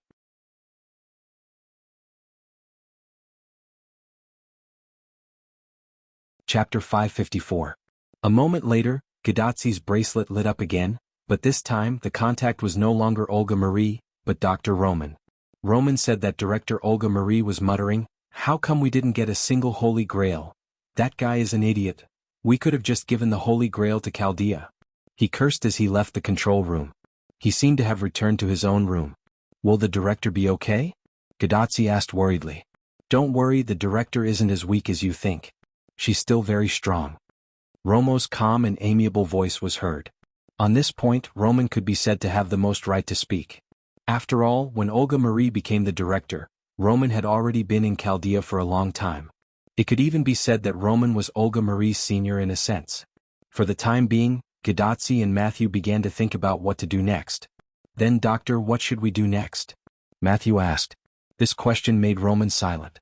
At present, the 3 Holy Grails were already in the hands of Wuming, and the Celtic Holy Grail was also in the hands of Maeve. It could be said that as long as Wuming went to see Maeve, brought the Holy Grail back and gave it to Gadotsi, then everything would be solved. So, at present, it seemed that the only thing to do was to wait. In the control room, Roman helplessly scratched his head, and then said to Gadotsi on the other side, "Well, let's meet up with Sharon first, then think about what to do next." Roman said weakly, "Okay, Doctor." Then Gadotsi and Matthew closed the communication, and began to walk in the direction where Sharon and the others left to meet up with them. In the control room, the remaining staff members were working nervously.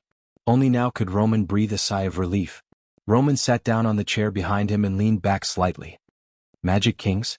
Noble artifact. Heh. The 5th singularity, the American continent, Washington's White House.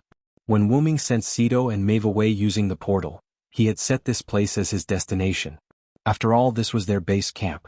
It was much safer than other places. However, in the end, Wuming still miscalculated. Dark purple ripples appeared, and Wuming jumped out of the ripples. Wuming stood firmly on the ground, but what welcomed him was an incomparably huge tentacle. Dong! In an instant, the tentacle slammed heavily on the ground, and the ground caved in because of the huge impact of the tentacle. Immediately afterward, the saber light with lightning struck the tentacle, instantly cutting it off. Wuming stood beside the severed tentacle and brandished his sword. Without a doubt, the tentacle did not hit Wuming. The moment the tentacle fell, Wuming dodged it. Wuming looked at the owner of the tentacle with a serious expression, a huge pillar of flesh that rose into the sky. Demon God Pillar Flawless. That's right, at this moment, in front of Wuming on the White House Square in Washington, the same Demon God Pillar as Flawless stood there. Wuming had a guess. This Demon God Pillar Flawless was summoned from the Holy Grail held by Maeve. The evidence was Maeve, who was embedded in the flesh wall of the Demon God Pillar with only half of her body exposed. At this moment, Maeve's body was drooping and she was obviously unconscious.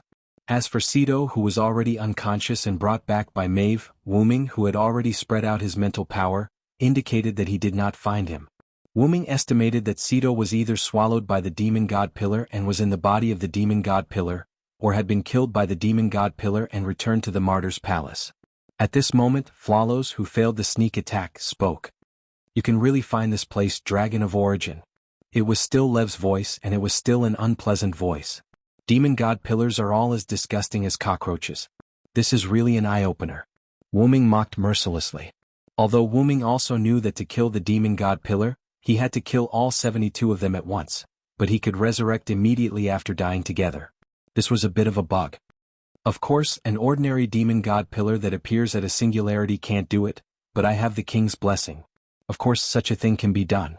As long as there was the Holy Grail and the sacrifice, Flawless could appear on his own. This was the reason why Flawless suddenly appeared in Alexandria, and the reason why he could resurrect in the White House after dying. But I didn't expect you to put the Holy Grail in the hands of this servant. I thought you had already put it away. But this is good. If not, I won't be able to appear again. Haha. The demon god pillar laughed and shook his body. Maeve, who was embedded in the body of the demon god pillar, also shook along with the demon god pillar. Then Maeve was shaken awake. I am? Maeve, who had just woken up, was still not completely awake. She was a little confused about the current situation. Maeve, are you okay? Wuming immediately shouted at Maeve after seeing Maeve wake up. Wuming's shout woke Maeve up, but it also made Maeve quite unhappy. Really, little Sai, can't you pretend that you don't care about me? This way this guy can threaten you. Maeve was like a young girl looking at Wuming with a puffed-up face, expressing her dissatisfaction. Maeve and Sito were originally here, but for some reason Maeve's Holy Grail had an abnormality. It directly used Maeve and Sito's body as a sacrifice to summon the demon god pillar. Because Sito's spiritual base was damaged, she was equivalent to half a servant, so Maeve acted as the other half and was embedded in the demon god pillar. Before her magic was absorbed, Maeve heard the voice of the demon god pillar. That was what Flawless said at that time. Haha, I'm back. Wait for your death, Wuming. Then Maeve fainted. Wuming told Maeve his real name. So, according to Maeve's own judgment, she knew one thing, that was Flawless was Wuming's enemy. So Maeve originally wanted to pretend that she didn't know Wuming, in case Flawless threatened Wuming with her. But you directly called my name. Isn't this telling it that I'm very important to you? Although she was complaining, Maeve was smiling. That was joy. It was impossible for Wuming not to know this, but Wuming still called Maeve, exposing their relationship and giving Flawless an opportunity. Because Wuming was worried about Maeve, it was impossible for him to not recognize Maeve because of threats. Even if I did that, Flawless wouldn't be fooled. After all, Flawless had said before that since Wuming came to this singularity, Flawless had been monitoring Wuming. Perhaps Flawless already knew about the relationship between Wuming and Maeve, and revealing half of Maeve's body was probably premeditated.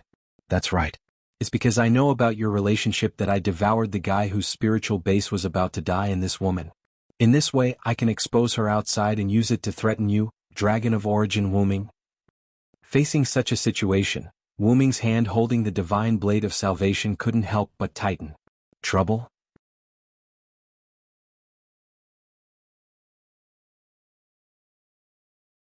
Chapter 555.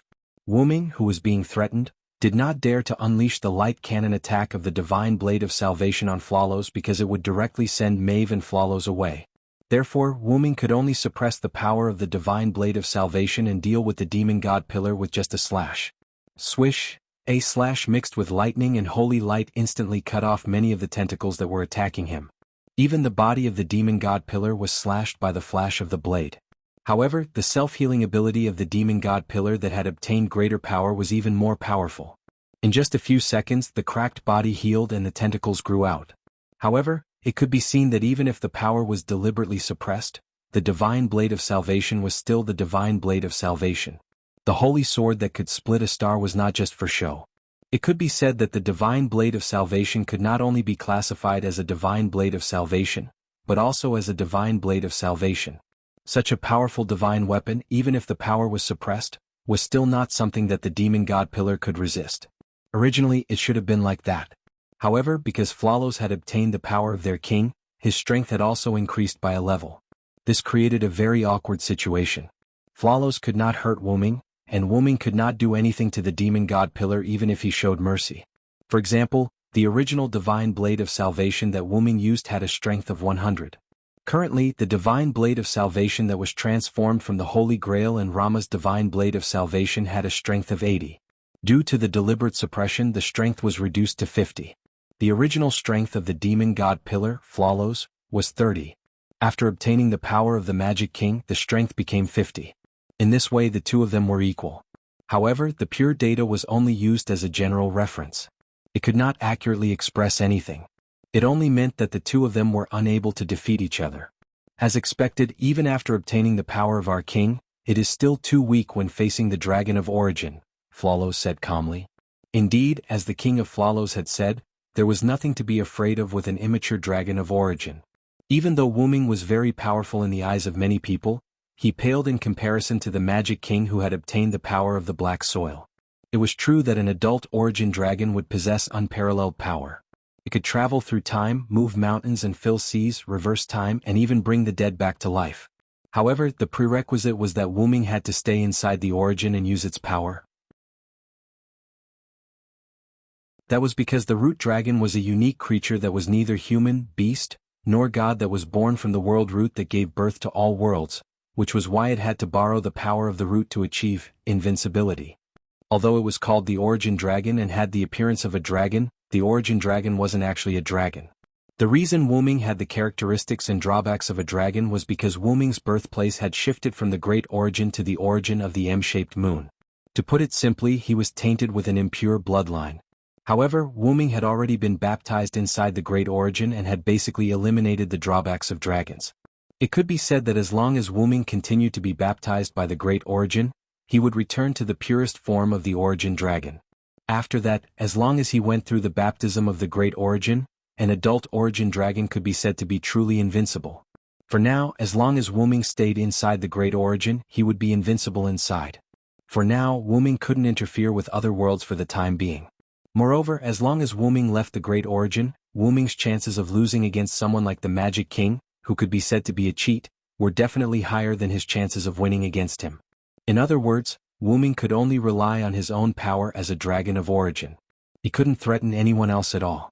Whether it was Darius, Romo, Arthas, or even the Magic King, Wuming couldn't defeat any of them. However, Wuming himself knew this, which was why Wuming had resorted to using external objects. In the past, the queen of the demonic realm, Skaha, who had great wisdom, had also noticed this drawback of Wuming's. That was why she had let Wuming use the process of sublimation to obtain a noble artifact. The true strength of a servant wasn't their martial arts or anything else, but their noble artifacts, which were killer moves that could instantly turn the situation around. Not only that, but there were also many treasures that had rather miraculous functions, such as resurrecting the dead and reversing time and so on. All in all, since one's body was weak, one should use powerful weapons. That was how humans had developed. There was no reason why a higher-level species like humans couldn't understand this principle. And that was what Wuming did. In the beginning, Wuming's sublimation was very difficult, and it required a lot of effort. Now that Wuming had the power of origin, it was no longer so strenuous for him. He could easily sublimate items or abilities into a noble artifact. However, Wuming would not casually turn a weapon into a noble artifact. After all, even if he really turned a stone into a noble artifact, it would be the lowest grade of grade noble artifact. It wasn't that he couldn't upgrade it, but he didn't know how long it would take. Then the ordinary stone would become a divine stone. Therefore, if possible, Wuming would not simply obtain a noble artifact. In fact, Wuming did not deliberately obtain a noble artifact. For example, the Divine Blade of Salvation. That was the artifact that Wuming obtained after defeating Rama, who was the last hope, and inheriting the identity of the last king through trickery. Even if the Sword of Salvation in Wuming's hand was a weakened version of the Holy Sword, its power was not something that Flawless could block. As it had experienced this personally, Flawless did not completely devour Maeve to threaten Wuming. However, Flawless knew that it would lose if it kept defending. Therefore it was ready to make peace. Forget it, Dragon of Origin. My purpose is just to see Chaldea and the rest. In fact, I don't have the intention to fight you at all. Flawless' tentacles stopped dancing as if they were still in the air. The devil mist and the heat rays in its eyes dissipated. It seemed like it was really ready to make peace. As long as you promise not to interfere with the singularity anymore, I'll let this woman go and allow you to help Chaldea repair the singularity. What do you think? After hearing what Flawless said, Wuming slowly lowered the Sword of Salvation. The lightning and holy light on the blade gradually disappeared. Then Wuming let out a long sigh of relief. Sure enough, Flawless, even though we've had a lot of dealings, you still don't know me well.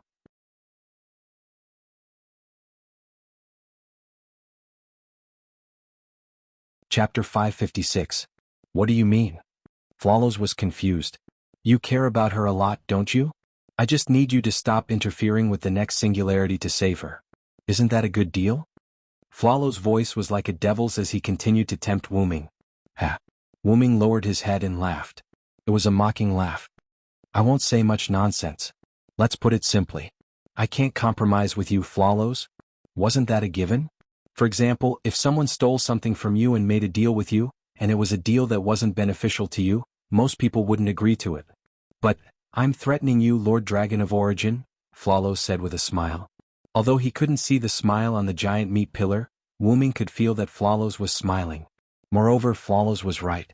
Wuming was being threatened by Flawless at that moment. If he couldn't get rid of this threat, Wuming would always be controlled by others. Wuming frowned and held the Savior Divine Sword tightly. At that moment, Wuming was quite upset. Ah, Xiaosai, you don't have to be threatened by this guy for me. Do what you want to do. Maeve smiled and the command spell hidden under the white silk gloves disappeared. Feeling the magical power invading his body, Wuming's heart skipped a beat. Maeve was using the command spell. Fortunately, Wuming had the ability to resist the command spell. Traveler, A+, the effect was equivalent to a solo A+, and it could greatly resist the command spell of the master. Wuming was able to withstand the power of the command incantation without any pressure. However, that was only the power of the command spell. If it were 2 strokes, it wouldn't be so easy. Xiaosai, use your strongest attack relic on me with all your might. Bang. This was the sound of Wuming's other hand suddenly landing on the Sword of Salvation. Wuming held the Savior Divine Sword with both hands and looked up at Maeve. Maeve, don't do anything stupid. Flawless also realized that something was wrong. He quickly used his tentacles to wrap Maeve up and prevent her from meeting Wuming. However, it was too late for Flawless. Finally, love me with all your might, my lover, Surrender. Maeve smiled as she looked at Wuming lovingly. The last command incantation was used by Mai Fu. At this moment, Wuming and Mai Fu no longer had a master-slave relationship, but a pure relationship between a young girl and her lover. Afterwards, Mai Fu was wrapped up by the tentacles of the Demon God Pillar and fused into the Demon God Pillar. Wait a minute. Don't come over. Flawless shouted in fear. Excalibur. The third command spell allowed Wuming to unleash his strongest attack. Boundless white holy light, mixed with sacred golden lightning, formed a cannon of light that was like a heavenly punishment, covering the White House. Facing Wuming's Savior Divine Sword, Flawless fell into silence and gave up struggling. It was not only because Flawless knew that he could not block it, but also because he was thinking. Even Flawless did not expect Maeve to be so determined to let her lover kill him. Perhaps this was the pride of being a hero and a heroic spirit. Then Flawless lost consciousness. After the white light, the White House no longer existed. North of Washington, north of the Appalachian Mountains, there was a huge gully that connected to the Arctic Ocean. Endless seawater poured in as if it was reflecting someone's anger. The holy light and lightning were still rippling in the seawater. Wuming's attack directly cut the continent in half. The energy impact of the Savior Divine Sword was not something that could be blocked by a singularity. After all, the power to split a star was not fake. If it weren't for Wuming releasing his own attack and weakening the command spell's effect, perhaps the entire singularity would be shattered in the end. With his eyes closed, Wuming took a long breath. Although the servants were the avatars of the heroic spirits, it was still a bit uncomfortable for Wuming to kill the lover he had just accepted. Wuming had never treated the lives of the servants as lives. This was the same as Gadotsi and Matthew. They would not ignore the life and death of the singularity residents, even if Gadotsi knew that they would be repaired by history. Although this was a lie, it could be seen that Gadotsi and Matthew's hearts were noble. No, it should be said that that was what humans should be. At least, Wuming believed that this was what a human was, a real human. Although Wuming was not a human, it did not prevent Wuming from having the precious character of a human. Maeve. Wuming said Maeve's name with a little sadness. From this, it could be seen how deep Maeve's love for Wuming was. Without hesitation, she used the command spell to force Wuming to kill her along with the Demon God Pillar. Even if she was just an avatar who would want to be killed by the person she loved. This courage, this persistence, this dedication, completely explained that even if Maeve was in the ranks of the anti-hero, she also had the pride of a hero. Then let's meet again in the future, Mai Fu. Wuming said softly to the original Demon God Pillar, as if he was whispering to it. Then Wuming walked over. As the sacrifice to summon the demon god pillar, the servant had an advantage that was, no matter how powerful the demon god pillar was, how fierce the attack was, the servant as the sacrifice would always be safe. However, after the demon god pillar disappeared, the servant as the sacrifice would withdraw in a short time as if their spiritual base and magic power had been drained. This was the case with G of Justice, and the blonde Roman girl, because of the protection of the Holy Grail, did not directly withdraw. So this time, the servant as the sacrifice of the demon god pillar would be the same. It would definitely withdraw in a very short time. Wu-Ming walked to Sito's side. Sito's spiritual base was about to be broken, and at this moment, his body was already faintly discernible. It could be said that at this moment, if not for the protection of the Celtic Holy Grail that fell after Floros withdrew, Sito would have already left. As far as the current situation was concerned, once the Holy Grail left Sito, Sito would immediately disappear. Now the Holy Grail was just hanging on to Sito's last breath. However, fortunately, there was the Holy Grail hanging on to Sito's last breath. In this way, Wu-Ming was confident that he could save Sito. Wu-Ming suddenly had a guess. Let's give it a try. With that, Wu-Ming took out another Greek Holy Grail that he obtained from Ison in his protective shell space, and together with the Celtic Holy Grail, he placed it on Sito's body that was about to dissipate. The light of the Greek Holy Grail appeared and began to cooperate with the Celtic Holy Grail to nourish Sito's spiritual base. Immediately afterward, Wu-Ming stretched out his two hands, placed them on the two Holy Grails, and began to inject magic power into the Holy Grail. At this moment, the halo in the sky changed and a beam of light fell in the direction of. Where is Tachika and the others?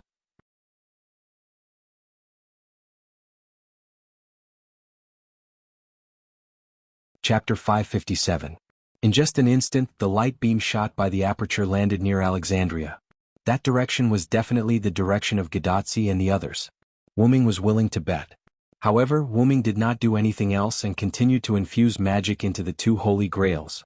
Fortunately, Wu-Ming was cautious and had already given the invincible armor that was comparable to Avalon's time to Gadotsi. Therefore, Wu-Ming was not worried about the safety of Gadotsi and the others. Why was he not worried about the safety of Gadotsi and the others? That was because Wu-Ming had already infused a lot of magic into his precious armor in advance. In the face of danger, it would automatically decompose and form a protective shield. Dong, ignoring the explosion behind him that was even more intense than the light beam shot by the aperture, Wu-Ming focused on healing Sito. The miraculous power of the two Holy Grails and Wu-Ming's almost infinite magic was like a good car with good fuel. The effect of 1 + 1 was far greater than 2. After a while, Sito slowly opened her eyes. You are. Sito looked at the young man who was filled with holy light in front of her in confusion. I'm Rama's friend. I was asked by Rama to come and save you. Wu-Ming smiled slightly. Sito was asked by Rama to come. This was not a lie, but it was not true either. It could be considered half true and half false. After all, Wu-Ming would not be stingy with his power if he could help this couple improve their relationship. Thank you. Although Sito was still weak, she still chose to believe in Wu-Ming. Wu-Ming's eyes told Sito that he was not lying to her. Moreover, feeling her spiritual base gradually recovering, Sito also believed that Wu-Ming was here to save her. Miss Sito, may I ask what your last memory is? I need to know how long you were unconscious. While her body was being healed by the Holy Grail, Sito recalled for a while and then answered Wu-Ming. I remember that my last memory was talking to that unbelievably beautiful big sister, talking to her about her lover. Sito's face gradually turned red as she talked about her girlish thoughts. The lover that Miss Sito was talking about is Rama, right? Wu-Ming said softly. Yes. Sito's voice became softer. He was obviously embarrassed. You two are so loving. I'm so envious. The more Wu-Ming spoke, the redder Sito's face became. Wu-Ming even suspected that when Sito's face became red to a certain extent, his blood vessels would burst or something. No longer teasing Sito, Wu-Ming asked a serious question. Then, who is the lover that the beautiful woman was talking to you about? It was not that Wu-Ming suspected Mai Fu. He knew that Mai Fu must be talking about him. Therefore, Wu-Ming wanted to know how Mai Fu talked about him and how she loved him. That beautiful big sister Mai Fu, she told me that her lover was a hero that did not lose to Lord Rama. Wu-Ming could not help but smile helplessly. This Mai Fu actually called Sito her sister. He saved me when I needed him. After saving the damsel in distress, he did not want to take responsibility. His temperament was volatile and he could not stay in the same place. However, he was willing to start a war for me. He did not fall for my beauty, but he was able to treat me like family. He was clearly moved, but he still held it in, and in the end he really left. Sito muttered the words that my Fu said when she talked to her. I was so perfect, there were so many men pursuing me and all of them fell at my feet, but he didn't move at all. I even fell deeply in love with him. It may sound funny, but I still kept my first time for him. Hearing this sentence, Wu Ming was stunned. In his mind, he could not help but think of my Fu's sly and slightly blushing face. Although Wu Ming had guessed it, but in front of such a sentence, Wu Ming could not help but be surprised. Wu Ming knew about Queen Mai Fu's promiscuous love before he came to this world.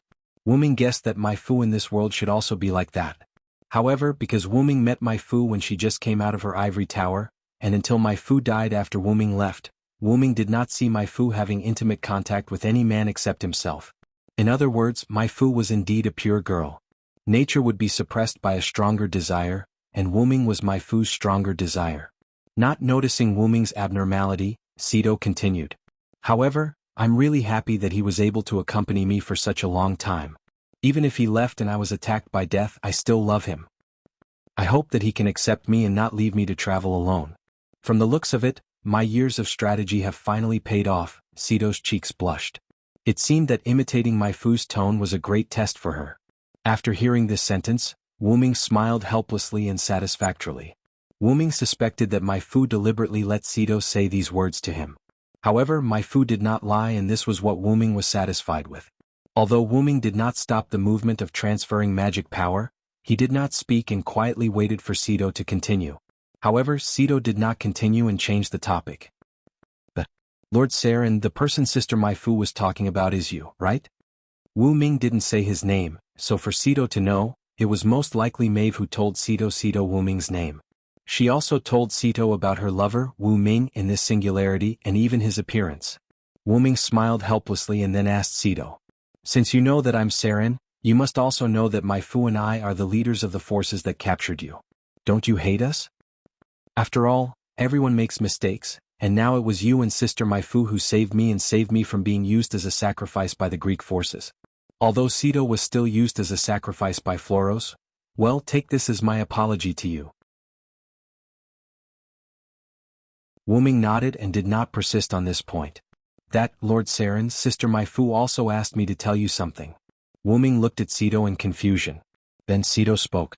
Sister Mai Fu said that she will wait for you at the Martyr's Palace, no matter how long it takes. After that, Wu Ming was stunned. Then Wu Ming nodded. I've received the message. Thank you, Miss Sito. But, that you don't have to use honorifics, just call me Sito. After all, Lord Saren and Lord Rama are good friends. Wu Ming nodded. Speaking of which, you and Rama are really in love. No wonder he asked me to save you. Then, Sito went silent for a few seconds. There's no such thing, I'm sorry, Lord Rama? Sito's voice was extremely soft.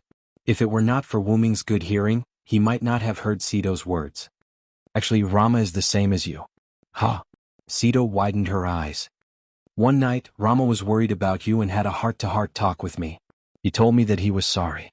Of course it was a lie. Rama did not have a heart-to-heart talk with Wu Ming, but Wu Ming, who understood Rama's heart, could naturally infer Rama's love for Sito. In order to let Sito prove his innocence, Rama forced Sito to commit suicide, which made Rama feel guilty. It was also because of this that Rama appeared in the form of a young king. According to Rama's words, it was, only at this time I was the Rama who would do anything for Sito. I was the husband that Sito needed, the Rama who loved her deeply. He repeated the words of Rama to Siddhartha. As a result, Siddhartha, whose face was originally flushed red, began to shed tears. Lord Rama. Sito murmured softly. Then Sito looked at Wu Ming. Lord Sarinder, please agree to my request. Help me pass on a message to Lord Rama. However, before Sito could finish, Wu Ming interrupted him. No need. Ha. So, if you want to say it, you can say it yourself. Now you and Rama can meet. Hey.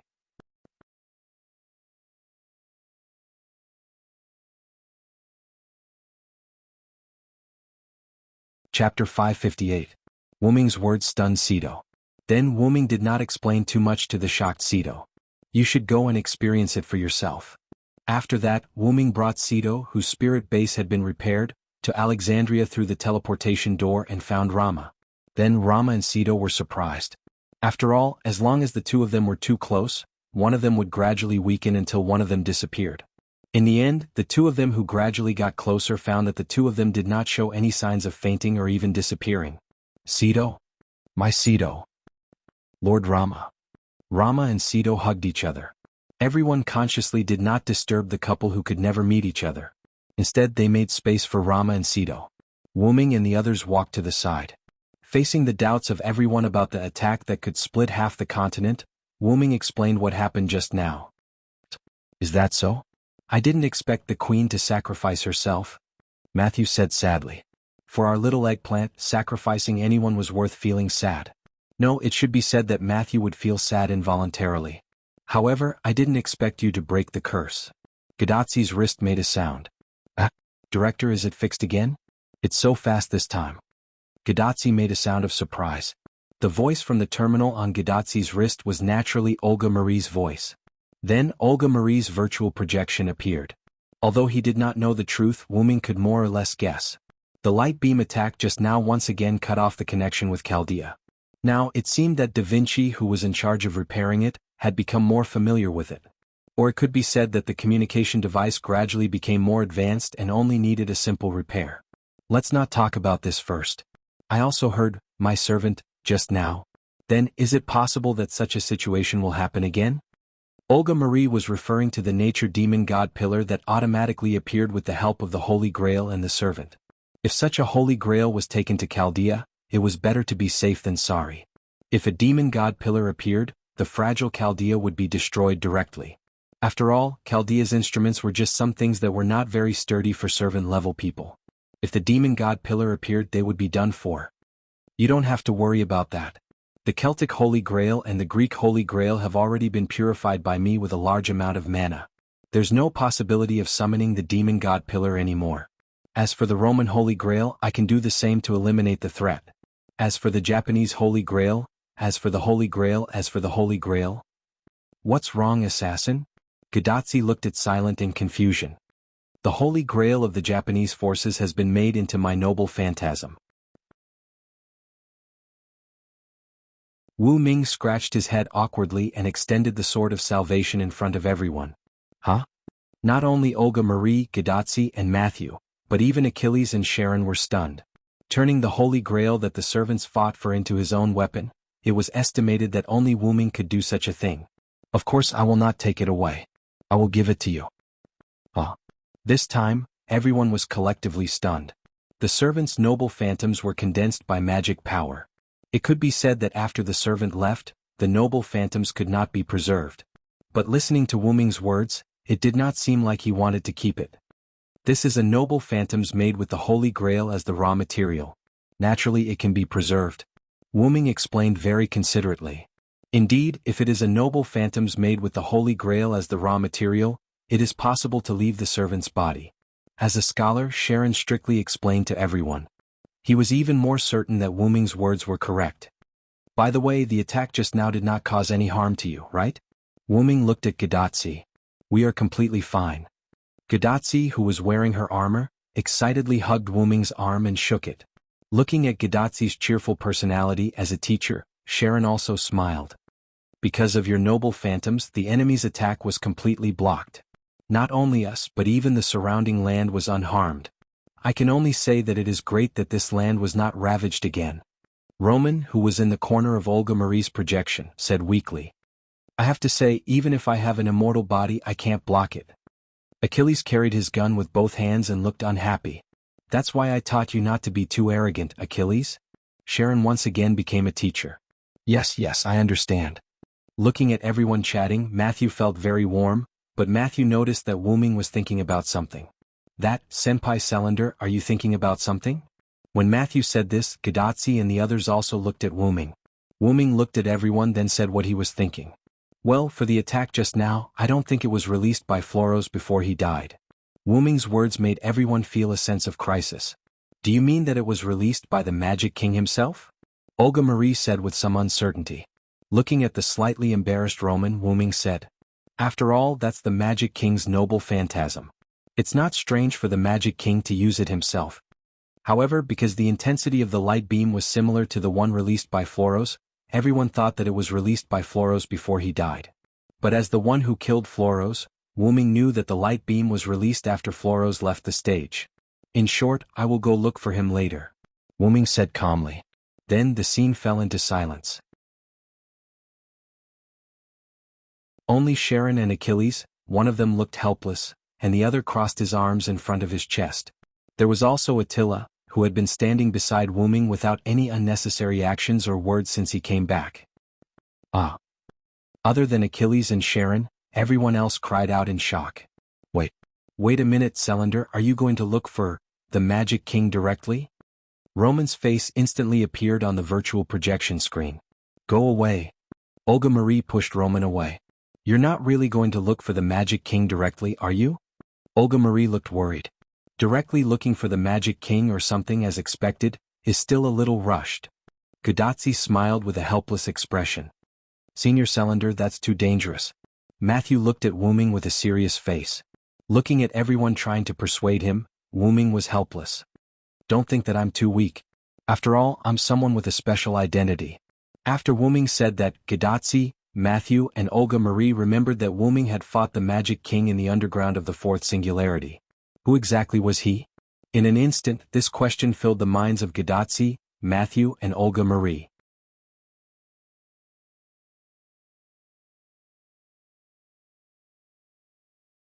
Chapter 559. As for my identity, I will slowly tell you in the future. Of course, if someone who knows my identity wants to tell you, I won't stop them. After that, Wuming secretly looked at Roman. This made Roman sweat profusely. In short, Tachika and Matthew should hurry back to Chaldea to rest. After all, the sixth singularity isn't something these singularities can compare to. Wuming smiled and kept them in suspense. After fiercely staring at Wuming, Olga Marie nodded. So, Tachika, Matthew, get ready for ray shift. Let's get to work, Roman. Roman, who was reprimanded by Olga Marie, quickly left and prepared for ray shift. Gadotsi nodded, indicating that she was ready, but as if she thought of something, Gadotsi looked at Olga Marie. Director, Fufu and Miss Pamilia are still in Riverton, we have to go back to pick them up. Matthew also nodded.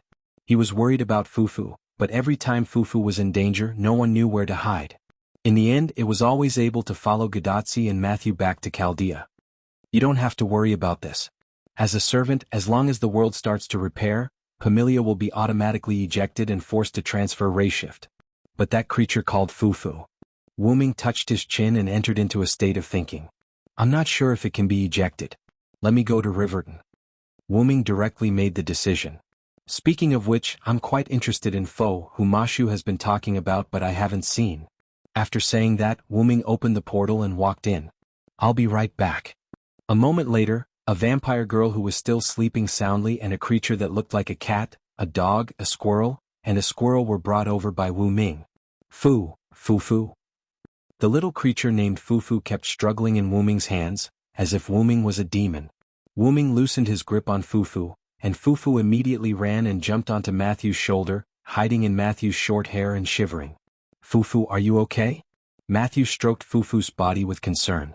This little guy wanted to run when it saw me. Fortunately, I was fast and caught it off guard. Otherwise, it really would have escaped. Wuming looked at Fufu with a playful look, which made Fufu hide even more in Matthew's hair. It can be said that the only time Wuming met Fufu was at the Winterwood City Singularity, when Gadotsi and Matthew were about to leave. At that time, Fufu suddenly ran out of nowhere, then quickly jumped onto Matthew and hid behind Matthew's short hair. At that time, Wuming had already found that this creature was hiding from him, so he was quite interested in it. However, Wuming always felt that it was familiar, but he couldn't remember it. But because Gadotsi and Matthew were about to be transferred by Lingzi at that time, Wuming also suppressed his interest. Now Wuming finally knew. Wasn't Fufu the cat demon named Cassapulug that he once killed in Britain? It seemed that the cat demon was not completely killed, but in the end, it seemed to have been adopted by Merlin. Fufu, don't be afraid, Senpai Celander is not a bad person, Matthew comforted while stroking Fufu hiding behind his neck with one hand. However, Fufu was still scared to death and refused to come out from behind Matthew's neck. However, Wuming was not surprised. After all, Fufu was facing someone who almost killed him. Of course Fufu would be scared. Not only that, Wu Ming, who had the origin force, could also see the nature of Fufu, just like how Wu Ming could see the nature of Roman at a glance. Fufu was one of the fourth beast, Beast 4, that held the principle of comparison. Strictly speaking, if Fufu grew up, it would be a creature on the level of Tiamat. Although Wu Ming did not think that the cat demon that he had defeated before was comparable to Tiamat, Wu Ming did not think that the cat demon that he had defeated before was comparable to Tiamat. Now, Fufu in Wu Ming's eyes was like Wu Ming in the eyes of the Magic King who had obtained the origin force. They were both immature existences.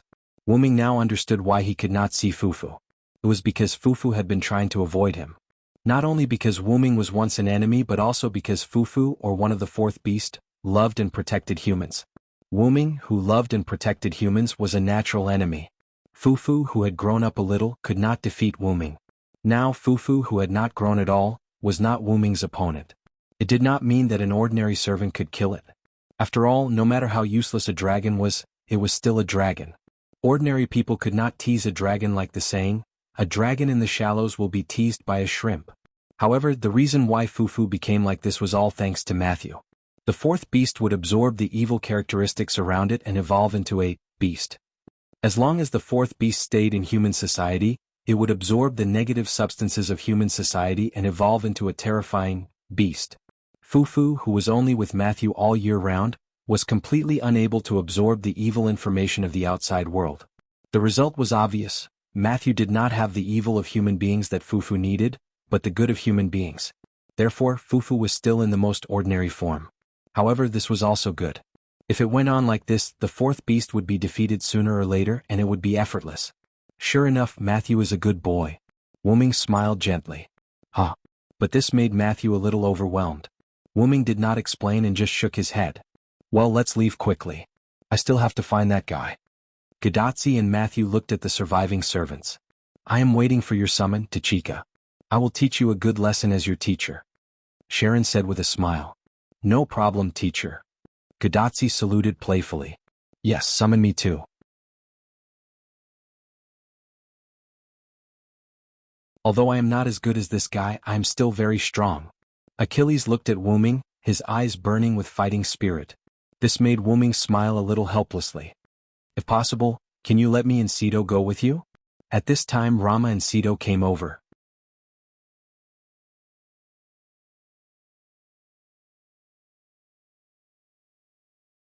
Chapter 560. Go together? Gadotsi was puzzled. Yes. Romo nodded and then looked at Wu Ming. Thanks to my friend, I can now reunite with Sito. I'm really grateful to you, my friend. Romo looked at Wu Ming gratefully. Thank you, Master Cylinder. Sito did the same. He looked at Wu Ming with a grateful expression. But it seems that it's because of the effect of the Holy Grail that I and Sito can be together. The Holy Grail doesn't belong to me and Sito, and if I and Sito are separated again, I'm afraid we won't have the chance to get along like this. So, I and Sito are considering whether we can go together. It was not easy for a couple to be summoned together, not to mention that both of them still had the curse on them even after they became heroic spirits. After all, this was the curse that had troubled Romo and Sito for a long time. Only a miracle like the Holy Grail could make this curse disappear temporarily. In this way, Gadotsi, who accepted Romo and Sito's proposal, could not only bring the Holy Grail back to Chaldea, but also let Sito and Romo continue to reunite, and also increase the strength of Chaldea's servants. Killing 3 birds with 1 stone, why wouldn't he do it? Gadotsi and Matthew looked at each other, and then looked at Olga Marie. Well, if we use a special method to mark Romo and Sito, and then use the method of summoning servants, it's not impossible to summon the 2 of you from this singularity. Olga Marie pondered as she began to mark the spirit bases of Rama and Sito. You 2 stand over here. Then, while Romo and Sito were accepting the spiritual base mark, Gadotsi and Matthew looked at Wu Ming again. I'm the one who prepared the Holy Grail for you. You can do whatever you want with it. Wu Ming said with a smile. Besides, Olga has begun to mark Rama and Sito's spiritual base. She is going to send them to Chaldea. Why are you still asking me? Wu Ming joked. Hearing Wu Ming's words, Gadotsi and Matthew both laughed. After all, Assassin helped us get the Holy Grail, so we have to ask. You little guy. Wu Ming smiled helplessly and touched Gadotsi and Matthew's little head, messing up their hair. Why am I touched? Matthew said weakly. At this time Olga Marie suddenly spoke. It's done. As expected, marking a servant's spiritual base is nothing to me. Olga Marie proudly said, raising her neck like a white swan. Yes, yes, Olga is the best.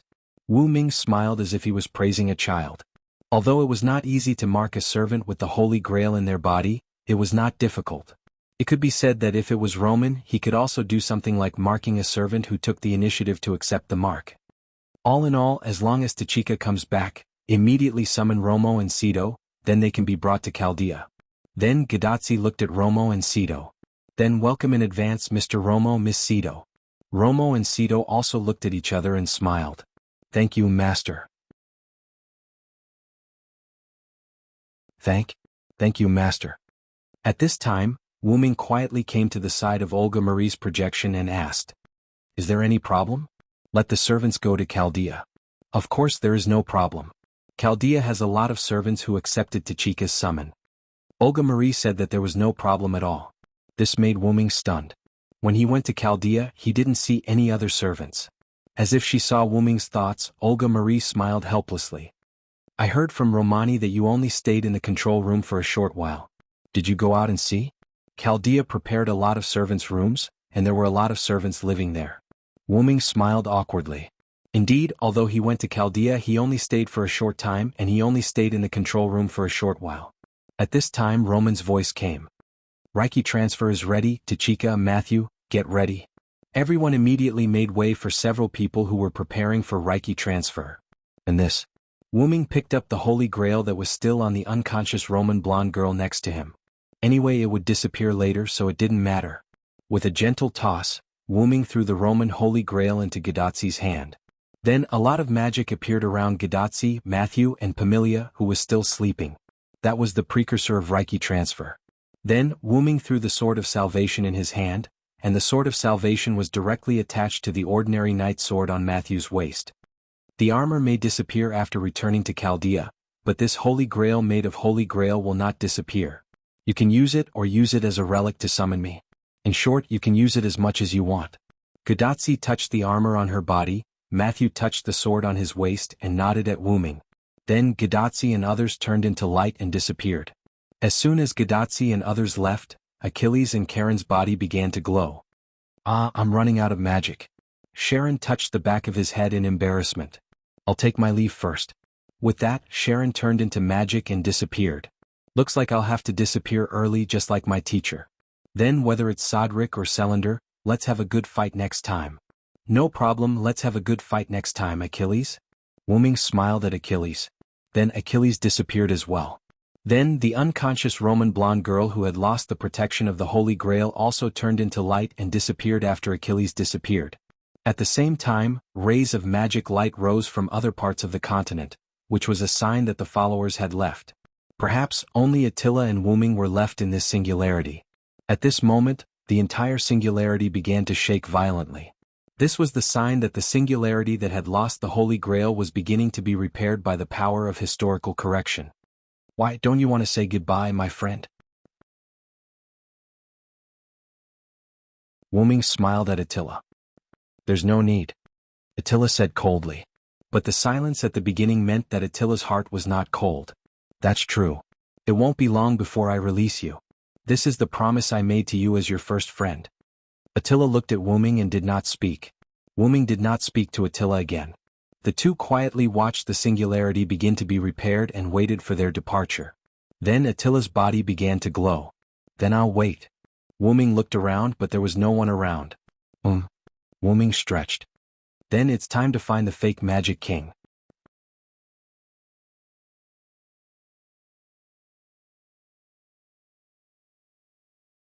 Chapter 561. In the source of chaos, traces of light came from the center of the chaos. Was strange. It was chaos, but there was a center which gave off a rather contradictory feeling. In the center of the light, a giant dragon was sleeping on the platform formed in the center. The light was emitted from the giant dragon's body.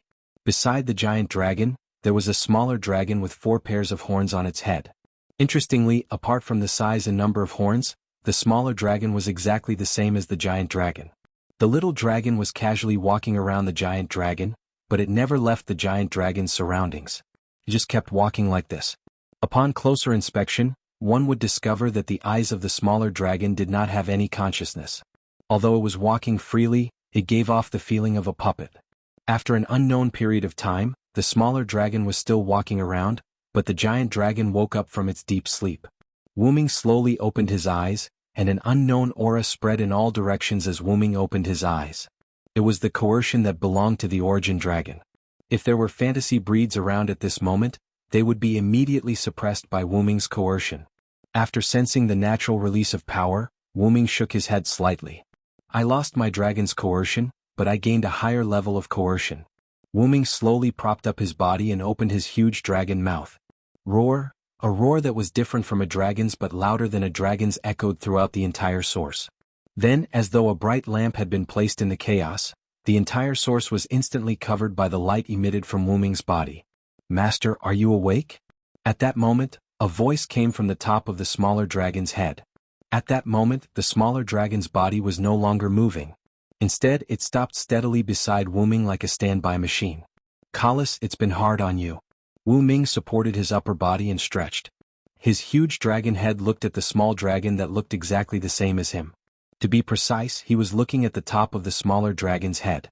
There's no such thing, Master. Although a lot of time may have passed on your side, only a short while has passed on Kalas's side. While speaking, the smaller dragon's pair of dragon horns suddenly detached from its head. Then, the dragon horns grew larger and merged with Wuming's head, turning him into a giant dragon with 4 horns. Oh, could it be that you've used my body to adjust the time of the root of everything? The crimson eyes were filled with surprise. Wuming had no choice but to create this small dragon because Wuming's main body had to guard this place to prevent a sneak attack. If Wuming wanted to go out, he had to use this backup body. However, this backup body was created by Wuming using his own flesh and blood, as well as other materials as well as origin energy. In that case, it was not strange that this body had Wuming's main body's abilities. However, Wuming had never done much research on this body, so it was only used as a backup body when Wuming went out. But now, it seemed that this backup body's abilities had been developed by Kalas.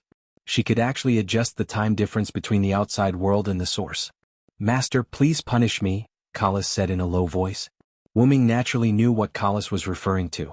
She had developed his backup body without his permission. Like a paranoid person, he would definitely suspect that Kalas was trying to replace Wuming. After all, apart from combat strength and adaptability to time and space, Wuming's backup body was no different from Wuming's main body. In other words, it was not impossible for Kalas to use Wuming's backup body to betray Wuming. However, Wuming did not think so. Putting aside the fact that Kalas was destined to be unable to rebel against him, Wuming believed that Kalas would not betray him. Time had proven that the bond between Wuming and Kalas was unbreakable. Although Kalas was a magic costume, Wuming did not treat her as a magic costume. Instead, he treated her as a friend, partner, or subordinate. In short, she was someone he could trust. Why would I punish you, Kalas? I can't thank you enough. Wuming shook his head. Xiao En is stubborn. If I don't take the initiative to talk to her, she will treat herself as a weapon. As for you, you often take the initiative to talk to me. You even protect me when I use my servant's body to go out. Why would I punish someone like you? Wuming extended his dragon claw and touched Kalas. You're too kind, Master. This is what I should do. Dragon Horn said softly. However, he felt that Kalas was enjoying it. After hearing Wuming's words, the chain seemed to be dissatisfied with Wuming's words. It resisted slightly and gently knocked on Wuming's body. However, to Wuming, it was simply acting coquettishly. After comforting Enkidu, Wuming continued. Besides, you helped me develop this body's ability. I can't be happier. Why would I punish you? If this body could be like Wuming, then it could replace Wuming to guard the house and Wuming's body could go out. Who doesn't want to use their original body? Who wants to use a fake body every day? Then, the next time I go out with my original body, Kalas will come with me. Wuming suddenly said. Thank you, Master. Although Kalas was a magic costume, she also had her own thoughts. She could see that Wuming wanted to make up for the loneliness in her heart. After all, you are not my slave. Don't talk about letting you stay here every day. If it were me, I would be bored to death. Wuming's dragon face showed a helpless expression. Wuming believed that Kalas was too lonely. That was why she worked so hard to develop this body, which diverged the time between the origin and the outside world. This way she would be able to see Wuming soon and wouldn't have to wait for a long time. Although Wuming didn't think it would be a long time. After all, Wuming only spent a few days or so to go out of the singularity with the body of a servant.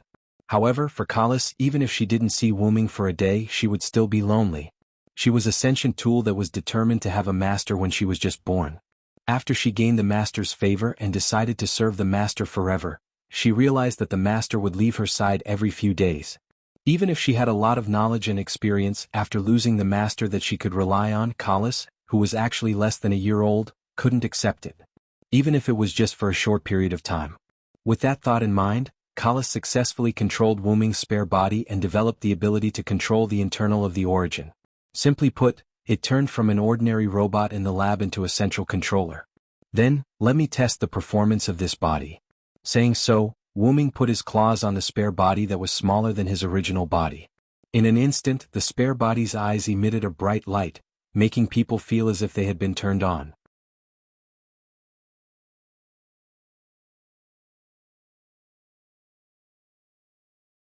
Chapter 562. Two dragons, one large and one small, stood on the platform inside the origin. The small dragon was moving about while the large dragon stood silently on the platform. Wuming's consciousness was still in his main body. The small dragon could move about because it was under Wuming's control. After all, the small dragon could be considered as Wuming's clone. With his spirit power rapidly developing, Wuming could already separate a sliver of consciousness from his main body and enter this body. Roar! The small dragon let out a furious roar. In an instant, the primal chaos around him rippled and several transparent spheres appeared.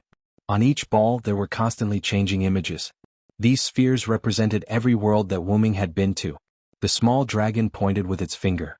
One of the spheres floated over and arrived before the large dragon. Upon closer inspection, the image on the sphere was of some elementary school students in class. Has Mayu already started school? She should be in the 6th grade now. Has it been so long? Wuming sighed. I clearly said that I would return soon. I can only say that I didn't expect the enemy to be so difficult to deal with. Wuming looked at Mayu, who was listening attentively in class with nostalgia. Ripples appeared in his eyes as if he was reminiscing about his past experiences with Mayu. Coming back to his senses, Wuming looked to the side. He saw the sleeping Ilya and Chloe, who was trying to tease Ilya. These two little fellows. Wuming shook his head with a smile. Fortunately, I have the means to control the passage of time. I was afraid that Mayu would have become adults by the time I returned. As Wuming spoke, the small dragon pointed with its finger again. The sphere that represented Mayu's world fluctuated slightly. This way, the passage of time in Mayu's world will be extremely slow compared to other worlds. This way, Wuming would be able to return before Mayu's 6th grade winter break and fulfill his promise with Mayu. Then, Wuming controlled the small giant dragon to bring the balls of the other worlds that Wuming had been to before to Wuming. Wuming looked at the world of the god slayers, paying attention to the daily lives of his god of disobedience's minions and his beautiful female knights, and then felt a little helpless. As expected, the gods of disobedience are indeed the gods of disobedience. They seem to have settled down, but they still caused a lot of trouble, and Wuming switched to an image on the ball. The person on it was Wuming's authoritative spirit bead, Neza. Basically, it's this guy who leads them, Wuming said with a gloomy expression. In the world of the god slayer, Neza, who was about to go to Italy to steal the sword of the King of Swords, Salvatore Toni, suddenly felt a chill on his back. After looking around cautiously, Neza decided not to go in. Wuming smiled helplessly, shook his head, and then looked at the other worlds. In the big underground tomb of Nazalik, Demiurgos and Yair Bade were discussing something. It seemed that they had listened to Wuming's words and did not go out for the time being. They were trying to hide in the big tomb as much as possible. Although I don't care much about good or evil, I still can't help but worry about these guys with -500 justice points. Wuming said helplessly. Let's just pause the time of this world. After all, it could be shut down later. There was no difference. With that thought in mind, Wuming controlled the small giant dragon to tap lightly on the ball that represented this world. In just an instant, the ball seemed to be frozen with a layer of ice. The people in the ball, or rather, the world, were completely frozen. It was not an ordinary freeze, but a freeze that interfered with time and space. Therefore, the people in that world did not notice it. Let's just do the same to the other worlds. Wuming smiled irresponsibly. Although it was indeed very convenient, it was almost useless in the world where the Magic King was. The reason Wu-Ming could affect Mayo's world was because Wu-Ming had protected that world before he left. Now, the world where the fake Magic King was in was no longer under Wu-Ming's control. The fake Magic King who had grasped part of the power of Source was not to be trifled with. If not for the fact that the fake Magic King could not reach the major source, he would have probably replaced Wu-Ming long ago. At that time, the fake Magic King could really be said to be invincible. But now, although I can't say I'm invincible, I'm not afraid of you. Wu-Ming's dragon face showed a smile. Immediately after, Wu-Ming adjusted the flow of time in the world of the Skywings. Of course, when he said, "Let's just do the same to the other worlds," it was a joke. Then, Wu-Ming controlled this body to lie in the center of the platform and began to act as a guardian. As for Wu-Ming, he prepared to leave the major source and go on a trip. "Kalas, I need to find trouble with an imposter." But before Wu-Ming could finish, Kalas interrupted him. "I will follow Master." Kalas did not give Wu-Ming a chance and continued. "Master's backup body already has the ability to protect the major source, so I don't need to stay with it anymore. Also, Master, you said before that the next time you leave with your main body, you'll take me with you. You can't go back on your word." Wu-Ming smiled helplessly. Was he reaping what he sowed? All right. After all, we haven't worked together for a long time. I'm really not used to not having your help. After all, there were many things that required knowledge, and without Kalas, Wu-Ming did not know what to say. After all, ever since Wu-Ming obtained the nameless spellbook, he had stopped learning magic. After having Kalas, he had left everything that needed to be recorded to Kalas. From the looks of it, Wu-Ming was very lazy. It could be said that if it was not for the nameless spellbook, Wu-Ming would have even recorded the methods of using magic in Kalas' database. Kalas had not only complained about Wu-Ming's laziness, but Wu-Ming had always brushed her off with the same answer. "After all, it's very hard on me. With Kalas here, I don't have to work so hard to remember things. Would Kalas leave me?" Then these words made Kalas feel insulted, and Kalas furiously retorted. "How could that be?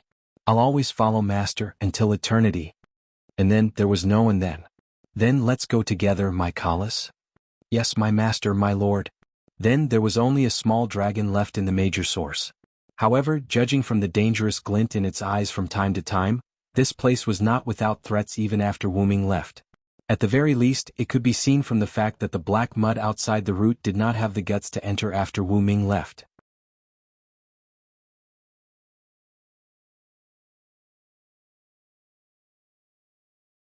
Chapter 563. Outside the M-shaped moon world, an ancient and noble temple that occupied a huge area was located in the void. This was a place located outside of time and space. Its name was the Crown Time Temple. Although it was a temple, it was an open-air venue. If someone stood anywhere in this temple, they only needed to raise their head to see the mysterious scene of the endless universe. On a platform located at the highest point of the innermost part of the temple, a throne comparable to the giant stone throne on the 10th floor of Nazalek was located there. On this throne, there was a man with one hand supporting his chin and the other on his abdomen. He was taking a nap with his eyes closed. Suddenly the man spoke. Did Floros fail? The man who suddenly spoke seemed to be talking to someone. It was as if he was talking to himself. "It doesn't matter. I already guessed the result. Even if you have my power, it's not realistic to deal with him." As he spoke, the man opened his eyes. His scarlet pupils seemed to contain supreme wisdom, but his eyes made people feel cold. "I feel it. He's coming." As he spoke, the man looked up at the void. "I didn't want to attack you so soon, Origin Dragon. I still want to see Chaldea struggle. But since you're looking for death, don't blame me." As he spoke, the man's face began to turn ferocious. His eyes turned blood red and the corners of his mouth cracked to his ears. "Let my Temple of Time deal with you." On the other side, a huge white dragon was swimming in the void like the universe. Its ruby-like dragon eyes were looking around. "It's almost there. Now, even without the black mud imprint, I can feel that incomparably hostile power." Although he didn't know why, Wu-Ming now knew that he could completely sense the gathering place of those natural enemies. Then Wu-Ming saw the huge aperture that belonged to the M-shaped moon world and the throne of the temple embedded in the void above the aperture. "It's really the periphery of the M-shaped moon world." Wu-Ming had an expression of "I knew it." Every world was fixed in a certain place in the void. Although the M-shaped moon world had countless parallel worlds, they were all in the same place. If one entered the huge aperture directly, one would immediately enter a parallel world. And if one wanted to enter a specific parallel world or a certain point in time or even a singularity, one would need to use the spacetime tunnel. Wu-Ming used the spacetime tunnel previously, but Wu-Ming didn't find any additional singularities. Then Wu-Ming laughed self-deprecatingly. The other party had the power of the origin, so how could he still exist in a singularity? Wu-Ming understood that the person he was looking for couldn't be bound by time and space, so he must be in the void of the various worlds that wasn't affected by time and space. Without any hesitation, Wu-Ming flew straight to the temple. Just as he entered the temple, Wu-Ming felt hostility and realized that something wanted to attack him. An indescribable voice sounded. Then countless tentacles attacked Wu-Ming. No, they weren't tentacles. They're actually demon god pillars. Wu-Ming squinted his huge red dragon eyes and said. Wu-Ming also thought that these were tentacles at first. Although demon god pillars could use tentacles, the tentacles of demon god pillars were spiral-shaped pieces of flesh. However, the tentacles that were attacking them were full of eyes. Taking a closer look, these were clearly demon god pillars. It was just that Wu-Ming's body had become a lot bigger, so when he looked at the demon god pillars, they looked like small tentacles. Thinking about it, it's just tentacles. They're useless against my servant body, so how could they be useful against my main body? Wu-Ming shook his head. However, could the demon god pillars themselves be enough to deal with Wu-Ming's main body? The answer was naturally no.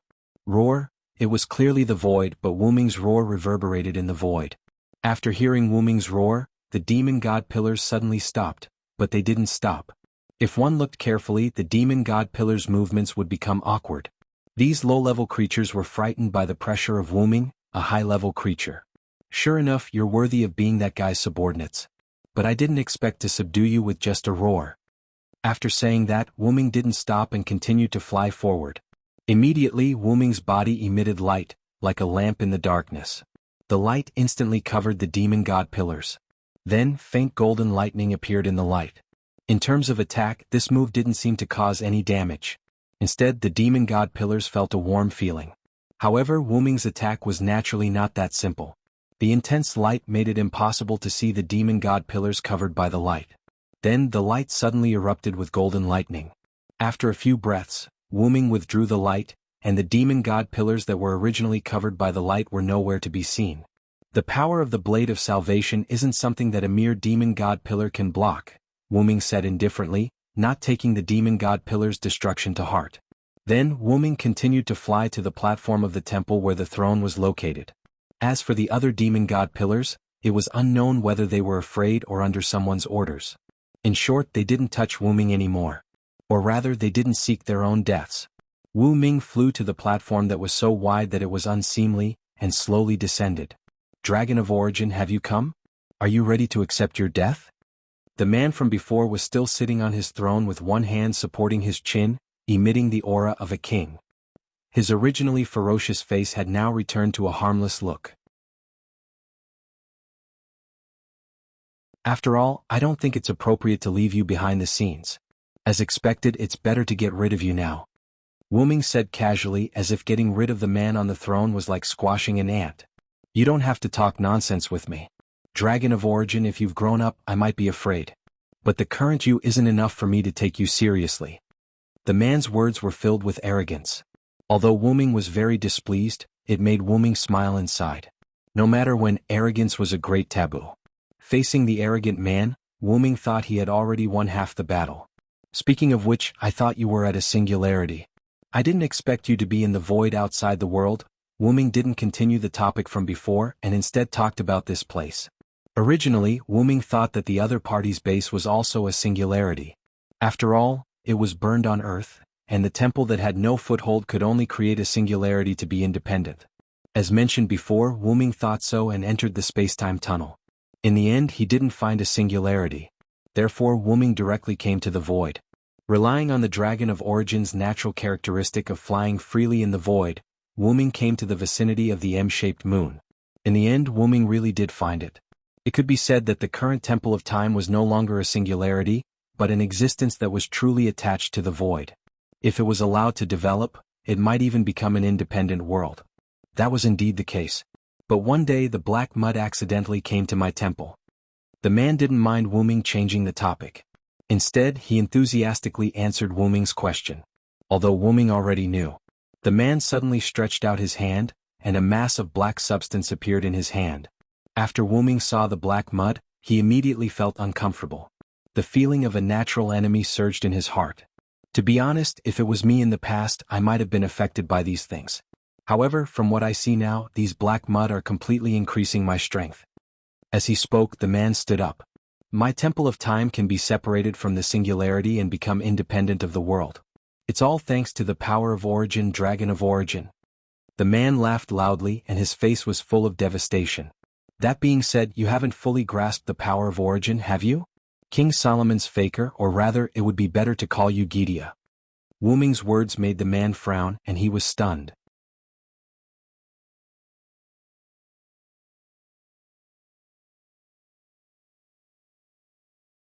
Chapter 564. That's right, I am Gidia, commander of the 72 Demon God Pillars Amalgamation, Demon God King Gidia. Saying that, the man's outer appearance ignited and immediately the man's appearance changed completely.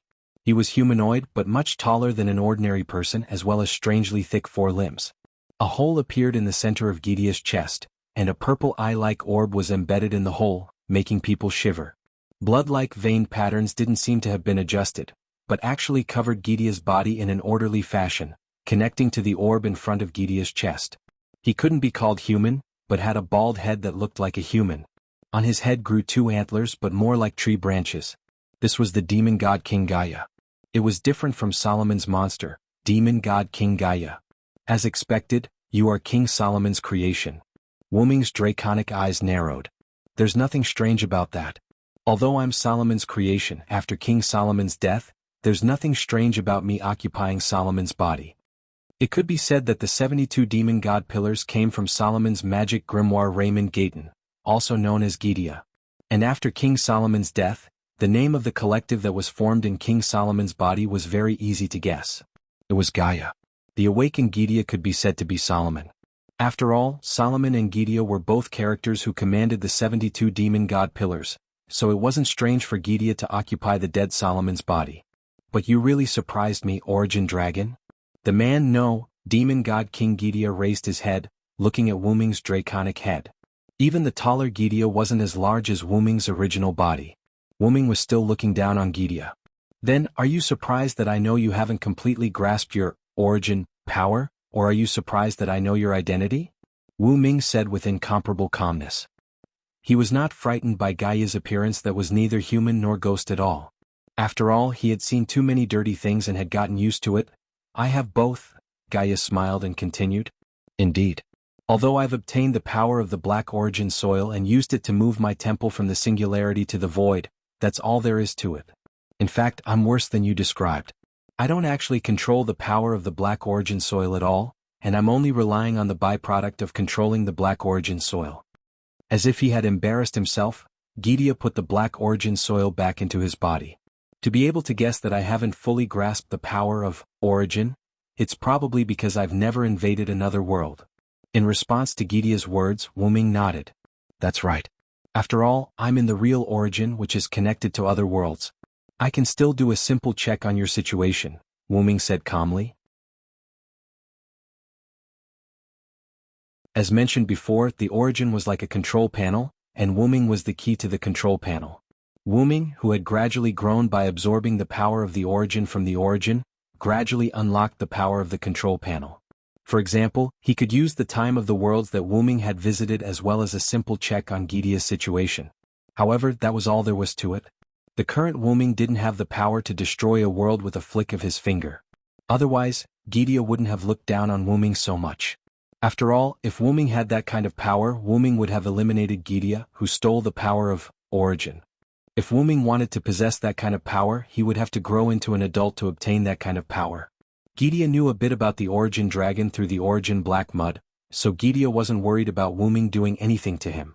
A certain person was entrusted with a treasure comparable to a nation, but because they were too young, that person couldn't open the key to the treasure, and who knew how long it would take for that person to obtain the key. As a result, some people with ulterior motives would definitely play tricks and wouldn't care about that person's thoughts. Gidia was such a person. By the time Wu Ming grew up, Gidia would have achieved his goal. Then, how did you know that I wasn't Solomon? Gidia asked. It could be said that Gideon only cared about and was surprised by this matter. In my impression, you have never seen Solomon, and your knowledge of him is only from historical records. How can you say my real identity so accurately? Then Gideon shook his head. Don't say that because Raymond Gayton is called Gideon, you guessed that I was the one who occupied King Solomon's body. That would be too degrading. This made Wu-Ming stunned for a moment. He was indeed going to say that. Oh, then make a guess, Gideon. Wu-Ming looked at Gideon jokingly. Then, after Gideon thought for a few seconds, he gave Wu-Ming an answer. I think the biggest possibility is that you met our king, Solomon, without me knowing. That's the case. Wu-Ming smiled. Although Wu-Ming's face was smiling, Wu-Ming's heart was as if he was facing a great enemy. Gideon's IQ is inexplicably online. Those so-called great villains without IQ seem to be lying. I just saw the real King Solomon, so I knew you were fake. Based on this, I inferred your identity as Gideon. Sure enough. Gideon nodded slightly. Then, I don't know if you can see my other identity, the Dragon of Origin. This time, it was Gideon's turn to let Wu-Ming guess. You don't need to tell me, I will do the same, the first beast. Wu-Ming revealed Gideon's other identity. One of the 7 great human evils, the beast with the principle of mercy, Beast Eye. Wu-Ming had already seen through Gideon's identity through the power of origin, when Gideon appeared. Even if Gideon had the origin black soil on him, Wu-Ming could still see through it as easily as if he saw through Fufu's identity as the 4th beast. Or rather, it was because of the origin black soil on Gideon's body that it made it easier for Wu-Ming to see through Gideon's identity as the 1st beast. It seems that I really underestimated you, Dragon of Origin. Then Gideon raised one of his hands. In front of my great cause, you are really an eyesore. As Gideon spoke, Wu-Ming's muscles tightened. Then you will die here, Dragon of Origin. In an instant, countless black flames shot out from Gideon's hand toward Wu-Ming like a machine gun. Roar! Wu-Ming let out a furious roar, flapped his huge dragon wings, and dodged the black flames in an extremely unscientific manner. That's what I had in mind. You can leave here today, Gideon. Wu-Ming, who had flown into the sky above the lookout, opened his mouth abruptly, and a pale golden flame shot out like a high-pressure water gun, shooting towards Gaia like a tooth for a tooth. Good timing. Gideon yelled and waved his hands. A pure energy barrier appeared before Gideon and blocked Wu-Ming's origin, dragon breath. This was the first official confrontation between the young dragon of origin, Wu-Ming, and the deity warden king, Gideon, who had obtained the origin black soil. It could be said that whether it was Gideon's black flames or Wu-Ming's origin dragon breath, ordinary servants couldn't resist them at all. If they were ordinary people, they would have been burned to ashes before coming into contact with them, just like ordinary humans approaching the sun. However, for the two of them who could be said to be superior in terms of status and strength, those were just ordinary attacks. Gideon never thought that his black flames could kill or even injure Wu-Ming, and Wu-Ming was naturally not naive enough to think that his ordinary dragon breath could burn Gideon to death. All of this was just the first confrontation. The real battle had only just begun.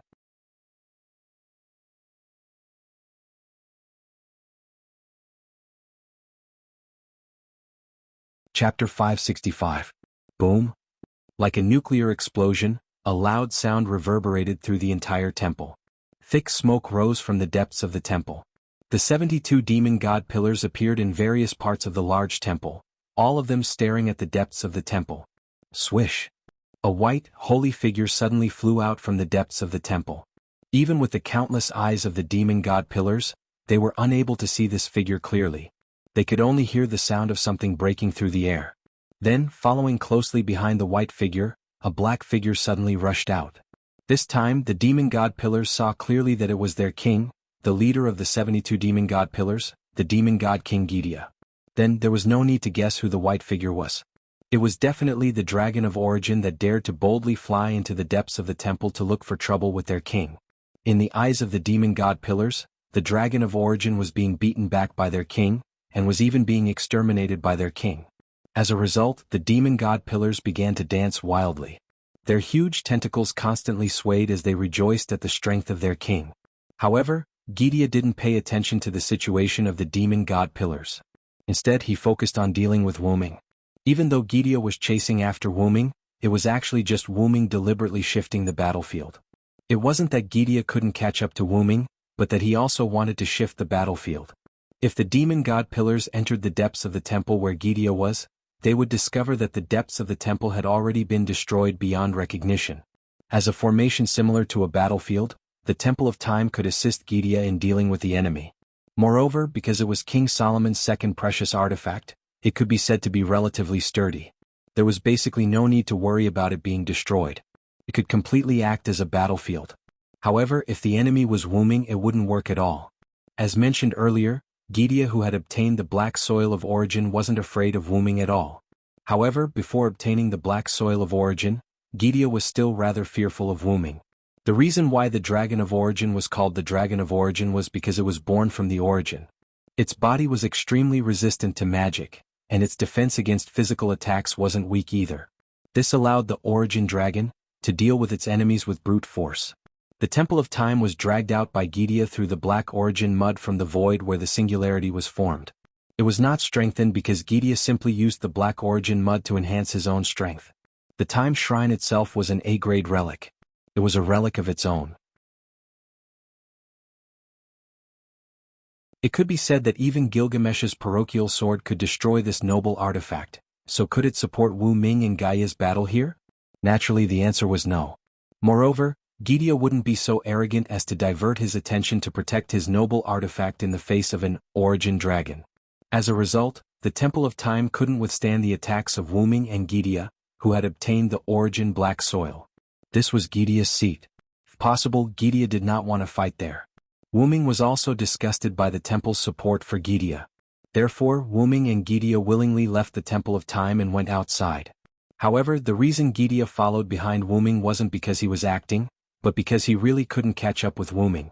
The black origin mud attached to Gidia and increased Gidia's various attributes. Even Gidia's D-grade agility was upgraded to A-grade. However, Wu Ming had 12 clones.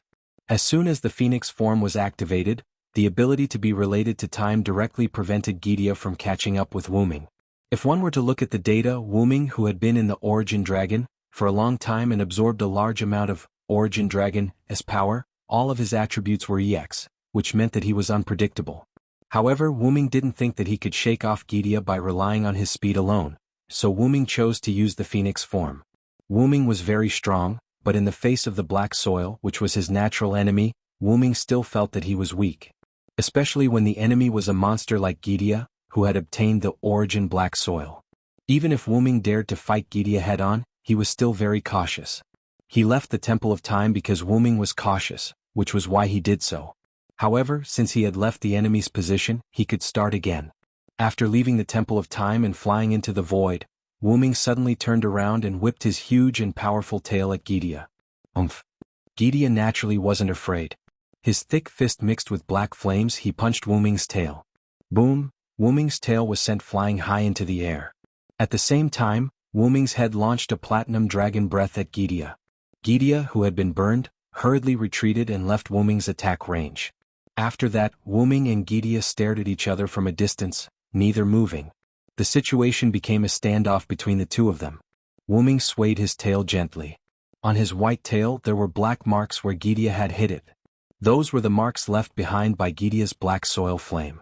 In addition, there were many black marks on Wu Ming's body, and they were the kind that went deep into his bones. Not only that, but a lot of Wu Ming's dragon scales had also been shattered by Gidia's attack.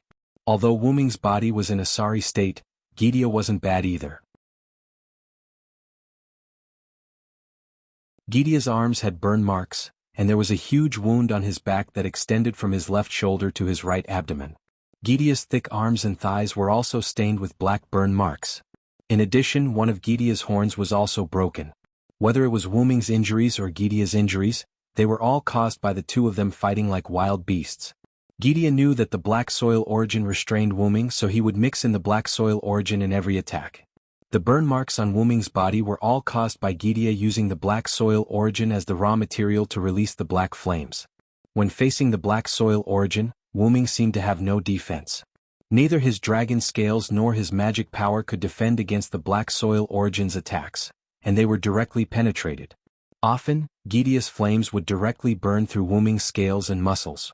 Every time Wu Ming was attacked, it was as if he had inhaled a fatal poison, and the intense pain was mixed with intense dizziness. However, thanks to this, Wu Ming also took the opportunity to deal a lot of heavy blows to Gidia.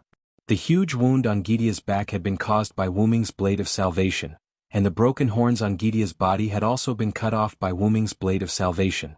The burn marks on his body had been caused by Wu Ming's origin breath.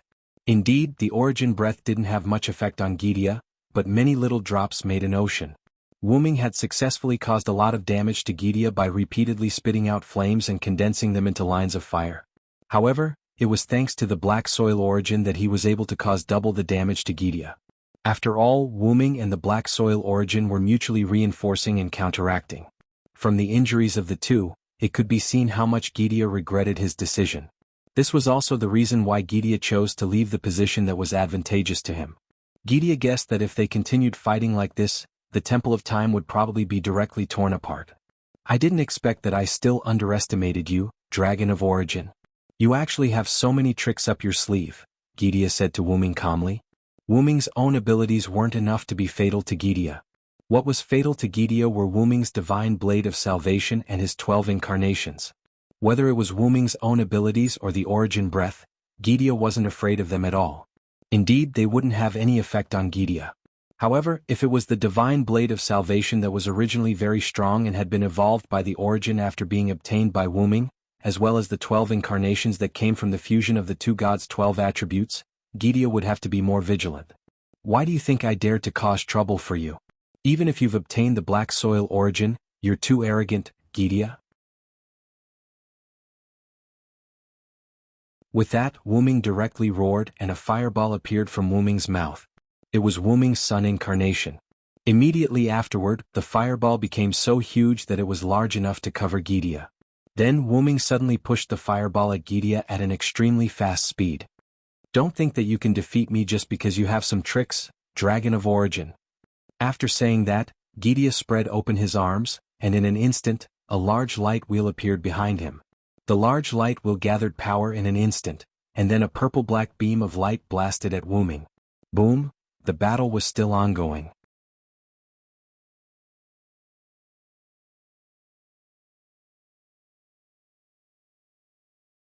Chapter 566. Inside the Root of Origin, Wu Ming's backup machine, which was lying on the platform and taking a nap, suddenly woke up. Wu Ming shifted his consciousness to the backup machine. Gidia actually attracted the other black origin mud that was wandering in the void, and then self-destructed. Wu Ming recalled what had happened with a gloomy expression. After Wu Ming and Gidia left the Time God's temple, they first used the Sun incarnation to clash with Gidia's third relic, causing a violent explosion. If the Demon God pillars had not combined their powers to form a defense, they and the Time God's temple would have been destroyed by Wu Ming and Gidia's attacks. The Time God's temple was saved, although it was still in a shattered state. The 72 Demon God pillars were also almost destroyed. Although they had been revived, they were still heavily injured. Then Wu Ming directly returned to his human form, and used the power of the 12 incarnations and the divine blade of salvation to fight Gidia to a standstill. However, overall Wu Ming had the upper hand. However, Gidia was someone who had lived for thousands of years. The black origin mud that he possessed could not hurt Wu Ming, so he used the black origin mud that was scattered in the void to trap Wu Ming. Wu Ming was almost trapped in the black origin mud that Gidia had gathered. The black origin mud was a substance without a consciousness. It was also because of this that Wu Ming was not afraid of the black origin mud. Wu Ming was most afraid of people using the black origin mud against him.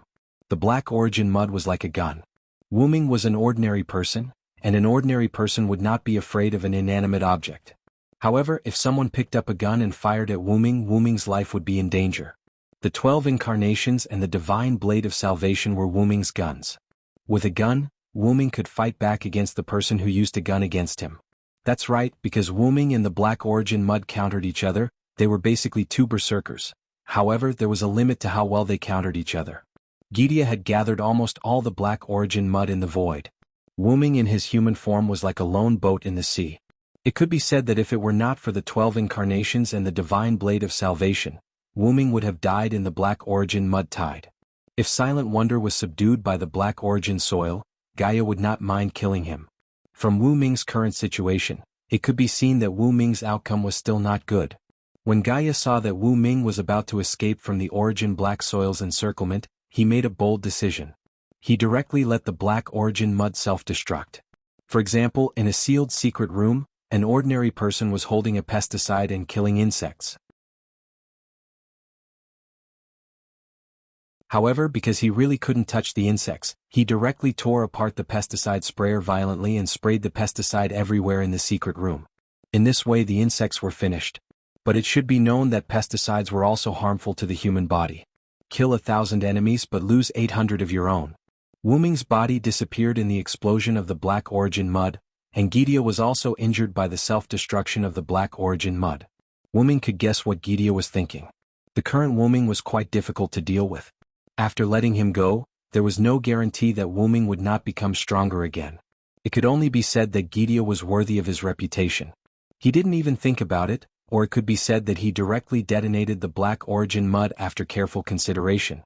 As a result, Wu Ming's body disappeared, Gidia was injured, and the Black Origin mud was almost completely destroyed. Wu Ming, who had temporarily transferred his consciousness, knew that his body didn't die, but was injured more severely than Gidia, and had been blasted to some unknown world. For example, could you imagine someone detonating the earth to kill an ordinary person? It could be said that if Wu Ming hadn't been soaking in the Black Origin for a long time to absorb its power to evolve, he would probably have died. No, it should be said that even Wu Ming would have died in such a situation when he was fighting Artesius. It seems that the Black Origin is really a hotbed for me. Wu Ming was a little regretful. He should have soaked in the Black Origin for a while before looking for Gidia. At the very least, he wouldn't have been forced to transfer his consciousness because of the Black Origin mud's explosion. Wu Ming had transferred his consciousness because the Black Origin mud's self-destruction didn't just target his body, but also his mind. Physical damage could be recovered, but if his mind collapsed it would basically be over. Fortunately, Gidia helped me solve part of the problem. Gidia had gathered almost all of the Black Origin mud in the void of various worlds and detonated them. It could be said that Wu Ming no longer had to worry about the Black Origin mud in the void. However, the Black Origin mud didn't only exist in the void. According to Wu Ming's experience, Wu Ming already knew that a lot of Black Origin mud had entered various worlds. Moreover, there was no guarantee that Gidia wouldn't mass-produce the Black Origin mud himself. Wu Ming guessed that the reason the Black Origin mud was endless was because of its asexual reproduction ability. Wu Ming didn't believe that such a large amount of Black Origin mud really came from the Black Origin. The most important evidence was the image Wu Ming saw when he came into contact with the Black Origin mud mark. The amount of Black Origin mud that left the Black Origin mud from the Black Origin wasn't as much as what Gidia had detonated. The Black Origin mud only appeared after Wu Ming was sent away from the Black Origin. And Wu Ming knew his own situation. He didn't stay in the Black Origin world for long before he was sent to another world to grow. What a headache. Wu Ming reached out his dragon claw and rubbed his head. This was great. Kalis and Enkidu were both on Wu Ming's main body, and the two of them disappeared with Wu Ming's main body. However, no matter what, Gidia didn't have the ability to play any tricks now. The self-destruction of the Black Origin mud was enough for him to deal with. I have to find my main body as soon as possible. It's hard to calculate the time. After all, the flow of time in the world that Wu Ming's main body entered might be different from the Black Origin world. The self-destruction of the Black Origin mud just now had temporarily disrupted Wu Ming's control of the Black Origin world. It would take some time before Wu Ming could find out where his main body was through the Black Origin world. And Wu Ming's current main body couldn't leave the Black Origin world. Who knew if there were any fish that slipped through the net in the void? If the Black Origin mud invaded, Wu Ming would have nowhere to cry. Sigh, looks like I can only wait. Wu Ming lay down on the platform and started to rest. Although Wu Ming had shifted his consciousness in time, Wu Ming's consciousness was still greatly affected. Now Wu Ming felt like his head had been run over by a truck. It's hard to imagine what would happen to me if I was completely injured by the self-destruction of the Black Origin mud. If he was slightly affected, it would be like being run over by a truck. If he was completely injured, he would probably have a mental breakdown. At this moment, a letter suddenly fell from the Black Origin world to Wu Ming's head. A letter? This gave Wu Ming a fright. Wu Ming didn't have any malicious intent in this letter. In the Black Origin world, Wu Ming was half invincible. He could still detect the danger of a letter. In other words, this was a harmless letter. Then Wu Ming used his telekinesis to pick up the letter that fell on his head. There was nothing else on the snow-white envelope except for the red ink on the back, which was used to ensure that the letter was sealed. It looked like a simple and plain letter that couldn't be any more simple. However, Wuming narrowed his eyes and started to think about the problem. The Black Origin world wasn't a place that anyone could enter. Now that Wuming was guarding the Black Origin world, not just anyone could enter. Unless Wuming agreed to it. Wuming looked at the letter and suddenly thought of a possibility. But before opening the letter, Wuming gathered his power and created a servant's spiritual base. This was in preparation for him to help Gadatsi at the next singularity. Then Wuming opened the letter. You're tuning in to the Han Li's Wuxia Chronicles YouTube channel. We're so grateful for your support, and don't forget to subscribe to join us on this incredible journey through captivating stories. Your generosity through donations truly makes a world of difference, as it's the primary source of revenue that allows me to expand and enhance this channel for you. Thank you from the bottom of my heart for being a part of this adventure.